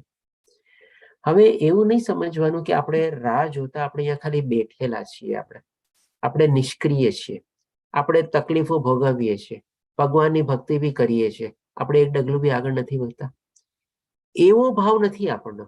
પણ આ ત્રણેય ચીજ જ્યારે કમ્બાઇન્ડ થતી હોય છે ને ત્યારે છે ને આપણને ખબર નથી હોતી, પણ આપણે છે ને આગળ વધતા જતા હોઈએ છીએ, વધતા જતા હોઈએ છીએ, વધતા જતા હોઈએ છીએ. આપણને ભલે આપણે રાહ જોતા હોઈએ છીએ તો બી, ભલે આપણે દુઃખ ભોગવતા હોઈએ છીએ તો બી, ભલે આપણે ભગવાનની શુદ્ધ ભક્તિમાં બી પ્રવૃત્ત થતા હોઈએ છીએ તો બી આપણને એમ લાગે છે કે આપણે તો અહીંયા જ છીએ ને.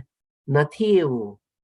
આ ત્રણેય ચીજ છે ને બહુ સાયલેન્ટ છે આપણે, અને બહુ આપણને છે ને શાંત રીતે છે ને આપણને આગળ વધારતી જ રહેતી હોય છે, વધારતી જ રહેતી હોય છે.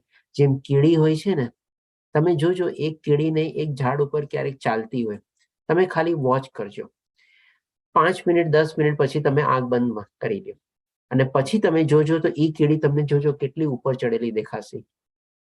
તો એવી જ છે ને આ બધી ચીજ આપણી પણ આ જે ત્રણેય ચીજ જે વર્ણવેલી છે ને એવી જ રીતે હોય છે. આપણી કીડી જેવી અવસ્થા છે અહીંયા. આ ત્રણેય ચીજ કરતા કરતા છે ને આપણે આગળ વધતા જ જઈએ છીએ, વધતા જ જઈએ છીએ, વધતા જ જઈએ છીએ, આપણને પણ ખબર હોતી નથી.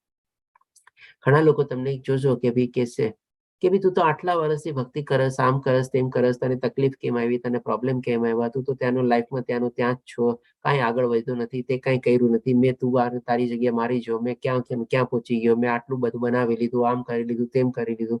આપણને ઘણી બધી વર્ણવશે, પણ એને જે કાંઈ પણ કર્યું એ બધું ક્યાં છે? અહીંયા જ છે. એના ગયા પછી ક્યાં રહેવાનું છે? અહીંયા જ નાશ પામવાનું છે અથવા અહીંયા જ રહેવાનું છે? આપણે એની સાથે લઈ જવાનું છે? નહીં. અને એના પછી એની પોતાની ગતિ ક્યાં? તો કે અહીંયા જ, અથવા તો ઓર નીચેના લોકમાં ને, તો એ અધોગતિ જ થઈ ને. પણ હવે જે એના હિસાબે જે આપણે કાંઈ નથી કર્યું અને આ બધી ચીજો આપણે ભગવાનની ભક્તિ કરી, સહન શક્તિ કેળવી, ભગવાન માટે રાહ જોઈ, બધી કર્યું, આપણા ગયા પછી આપણો જન્મ ક્યાં છે? આપણે તો ઉચ્ચતર લોકમાં અથવા તો મુક્તિ બી મેળવી શકીએ છીએ, ભગવાનના ધામમાં બી પહોંચી ગયા છે ને. અને એ માણસ ક્યાં છે? અહીંયાનો અહીંયા ને. આવતો જન્મ તો એને કદાચ મનુષ્ય જેને મળવાનો બી નથી, નીચલી યોનિમાં જ જવાનો છે. તો એને શું કર્યું આ બધું ભૌતિક પ્રગતિ કરીને? અધોગતિ જ કરીને. અને એ કહેવાતી એના હિસાબે જે પ્રગતિ છે એ કાંઈ નથી, બટ ઇઝ અધોગતિ. અને એના કહેવાતા હિસાબે આપણે જે કાંઈ નથી કર્યું પણ આપણે કેટલું બધું કરી લીધું. આજે એ જેમ કીડીની જેમ આપણે આંખ બંધ કરીને 10 મિનિટ પછી જો કીડી અહીંયા હતી, અરે વાં સુધી પહોંચી ગઈ કીડી, બોલો. આપણી પણ હાલત છે ને એના જેવી જ થવાની છે. આપણે કીડી જેવી જ છે. આપણે આ બધું ચીજ ત્રણ ચીજ કરતા રહીશું ને, આપણે પહોંચી જશું આરામથી આપણે ભગવાનના ધામમાં. એમ નથી સમજવાનું કે આપણે અહીંયા બેઠા છીએ આપણે. એટલે કે બે રીતોનો ઉલ્લેખ કરે છે. પાપોના ફળ ભોગવતાની દયાની રાહ જોવે, એટલે કે ભોગવતું રહેવાનું, તકલીફ આવે સામનો કરતું રહેવાનું, ભગવાનની રાહ બી જોતું રહેવાનું સાથે સાથે. અને કે પ્રતિક્રિયાઓને દયા તરીકે સ્વીકારવી, એટલે કે જે કાંઈ પણ રિએક્શન આપણને મળે છે એ પણ ભગવાનની કૃપા છે. કોને ખબર કે ભાઈ આજે તકલીફ આવે છે બહુ ઓછી છે, અથવા જે આવી છે ભગવાને હટાવી બી દીધી આપણને. આમાં ભગવાનની ભક્તિમાં પરોવાયેલા ન તો કોને ખબર કેવી રીતે ખોટું પરિણામ આવત, ખરાબ પરિણામ આવત. અને બીજું શું? તો કે પાપિક પ્રતિક્રિયાઓમાંથી પસાર થતી વખતે વારંવાર મનમાં પ્રાર્થના કરવી કે ભગવાન તમારા કારણે જ આ બધું થાય છે, તમે જ મને તકલીફોને સામનો કરવાની શક્તિ આપો છો અને તમે જ મને આ તકલીફમાંથી બહાર કાઢો છો.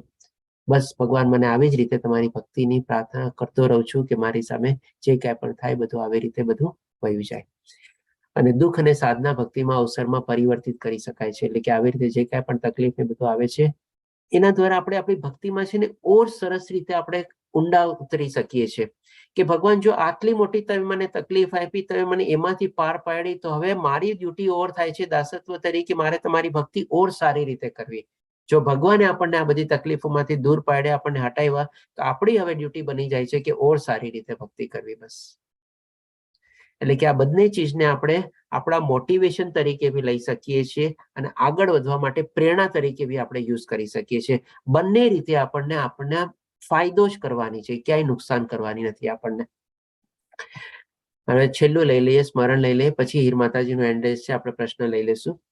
સ્મરણમાં એટલે કે સામાન્ય રીતે કૃષ્ણ વિશે વિચારો, એટલે કે વિષ્ણુ પુરાણમાં કહે છે પૂર્ણ પુરુષોત્તમ ભગવાનનું સ્મરણ કરવા માત્રથી સર્વ જીવાત્મા સર્વ પ્રકારના કલ્યાણને પાત્ર બને છે. તેથી હું એવા અજન્મ અને સનાતન ભગવાનનું નિત્ય સ્મરણ કરું છું. કન્ટિન્યુઅસલી ભગવાનને યાદ કરવાના છે. પદ્મ પુરાણમાં કીધેલું છે કે જીવનના અંતકાળે અથવા જીવન દરમિયાન જેમનું સ્મરણ કરવા થકી મનુષ્ય બધા પાપ ફળથી મુક્ત થઈ જાય છે એવા પૂર્ણ પુરુષોત્તમ ભગવાનને પ્રણામ કરું છું. ભગવાને પોતે કીધેલું છે 8મા અધ્યાયમાં આપણને અક્ષર બ્રહ્મ યોગમાં અથવા ભગવત પ્રાપ્તિ યોગમાં કે કેવળ અને કેવળ મૃત્યુ સમયે પણ જો મારું સ્મરણ કરશે, મને યાદ કરશે શુદ્ધ ભાવનાથી અને કાંઈ પણ આપણે મલિનતા વગર, તો પણ એ મને પ્રાપ્ત કરી શકે છે. એક સરસ મજાનો શોર્ટકટ બતાવ્યો હતો આપણને ભગવાને 8મા અધ્યાયમાં. અને એ જ ભગવાન શ્રી કૃષ્ણ પછી કહે છે કે એ કરવા માટે પણ આપણે કન્ટિન્યુઅસલી ભગવાનનું સ્મરણ તો કરવું જ પડે છે આપણે. પછી આપણે 46મું ધ્યાન મારા ખ્યાલથી આ છેલ્લી છે આપણે, બરાબર. સ્મરણ કરતા ઊંડું અને વધુ વિગતવાર ચિંતન, એટલે કે સ્મરણથી પણ વધારે ડિટેલમાં છે ધ્યાન અથવા ચિંતન. આપણે તો એ પણ આપણે કેવી રીતે કરી શકીએ કે રૂપ ધ્યાનમ, એટલે કે ભગવાનનું આપણે રૂપ અથવા તો ભગવાનનું જે સ્વરૂપ છે એને આપણે ધ્યાનમાં ઉતારી શકીએ. તો નરસિંહ પુરાણમાં કહેવાયેલું છે પૂર્ણ પુરુષોત્તમ ભગવાનના ચરણ કમળનું ધ્યાન દિવ્ય છે અને ભૌતિક સુખ દુઃખની અનુભૂતિથી પર છે. આવા ધ્યાનથી અંતર અત્યંત દુરાત્મા મનુષ્યના પણ તેના જીવનના સર્વ દુષ્કર્મો દૂર ઉદ્ધાર થઈ જાય છે. અને ગુણ ધ્યાન એટલે કે ભગવાનના ગુણોને આપણે યાદ કરવાના. તો વિષ્ણુ ધર્મમાં કીધું છે જે મનુષ્ય નિત્ય કૃષ્ણ ભાવનામય રહે છે અને ભગવાનના દિવ્ય ગુણોનું સ્મરણ કરે છે તે સર્વ પાપ કર્મજન્ય ફળોથી મુક્ત થાય છે અને એ રીતે શુદ્ધ થયા પછી ભગવાનના ધામમાં પ્રવેશવા યોગ્ય બને છે. અને ત્રીજું છે આપણે લીલાસ. જેમ જપ આપણે 3 રીતે કરી શકીએ એવી રીતે ભગવાનનું ધ્યાન અને સ્મરણ પણ આપણે 3 રીતે કરી શકીએ છીએ. ભગવાનની લીલાનું આપણે ધ્યાન ધરવાનું. તો પદ્મ પુરાણમાં કીધું છે કે જે મનુષ્ય ભગવાનની મધુર લીલા અને અદભુત કાર્યનું સતત ધ્યાન કરે છે તે નિશ્ચિત રૂપે સર્વ ભૌતિક દોષથી મુક્ત થઈ જાય છે. અને સેવા ધ્યાન એટલે કે માનસિક રીતે રસોઈ બનાવતી વખતે દક્ષિણ ભારતીય પ્રતિષ્ઠાન પુરનગરના બ્રાહ્મણની આંગળીઓની બળી જવાની વાર્તા. આ વાર્તા પણ આપણે પુસ્તકમાં આપેલી છે કે ભાઈ જે માનસી સેવા કરતો, બહુ ગરીબ બ્રાહ્મણ હતો, પોતાની પાસે નહોતું કાંઈ વૈભવ ને બધું, પણ એ માનસી મનમાં ને મનમાં ભગવાનની એટલી સરસ સેવા કરતો. એક દિવસ એ ખીર બનાવે છે અને બહુ ગરમ છે એવા ભાવથી ભગવાન નો ધરવાથી ટેસ્ટ કરવા માંગે છે કે ભાઈ ઠંડી થઈ ગઈ છે કે નહીં, કારણ કે ગરમ ખીર ભગવાનને પીરસાય નહીં ભોગ તરીકે. તો એ ખાલી આમ માનસિક તરીકે આંગળી બોળે છે એમાં અને એની તરત આંગળી પડી જાય છે. એટલે કે એની માનસી સેવાનો પણ કેટલો મોટો પ્રભાવ છે, કેટલી મોટી શક્તિ છે. આખી સ્ટોરી આપણે લગભગ 2 થી 3 પાનામાં આપણે ભક્તિ રસામૃત સિંધુમાં વર્ણવેલી છે આપણે કે ભાઈ માનસી સેવાનું પણ આપણે ધ્યાન કરીએ તો પણ આપણું કેટલું આપણને સરસ મજાનું આપણને ફળ મળી શકે છે. તો આ રીતે આપણો અહીંયા 10મો અધ્યાય કમ્પ્લીટ થાય છે. વાંચા કલ્પતરુભ્યશ્ચ કૃપા સિંધુભ્યઃ એવ ચ પતિતાનાં પાવનેભ્યો વૈષ્ણવેયો નમો નમઃ. હરે કૃષ્ણ કૃષ્ણ કૃષ્ણ હરે હરે, હરે રામ રામ રામ હરે હરે. શ્રીલા પ્રભુપાદ કી જય. શ્રી રાધા ગોવિંદને પ્રણામ. જય હિન્દ માતાજી. આપનો એડ્રેસ છે, પૂછી શકો છો. કોઈ પ્રશ્ન હોય તો બી લઈ શકીએ છીએ આપણે. હરે કૃષ્ણ પ્રભુજી.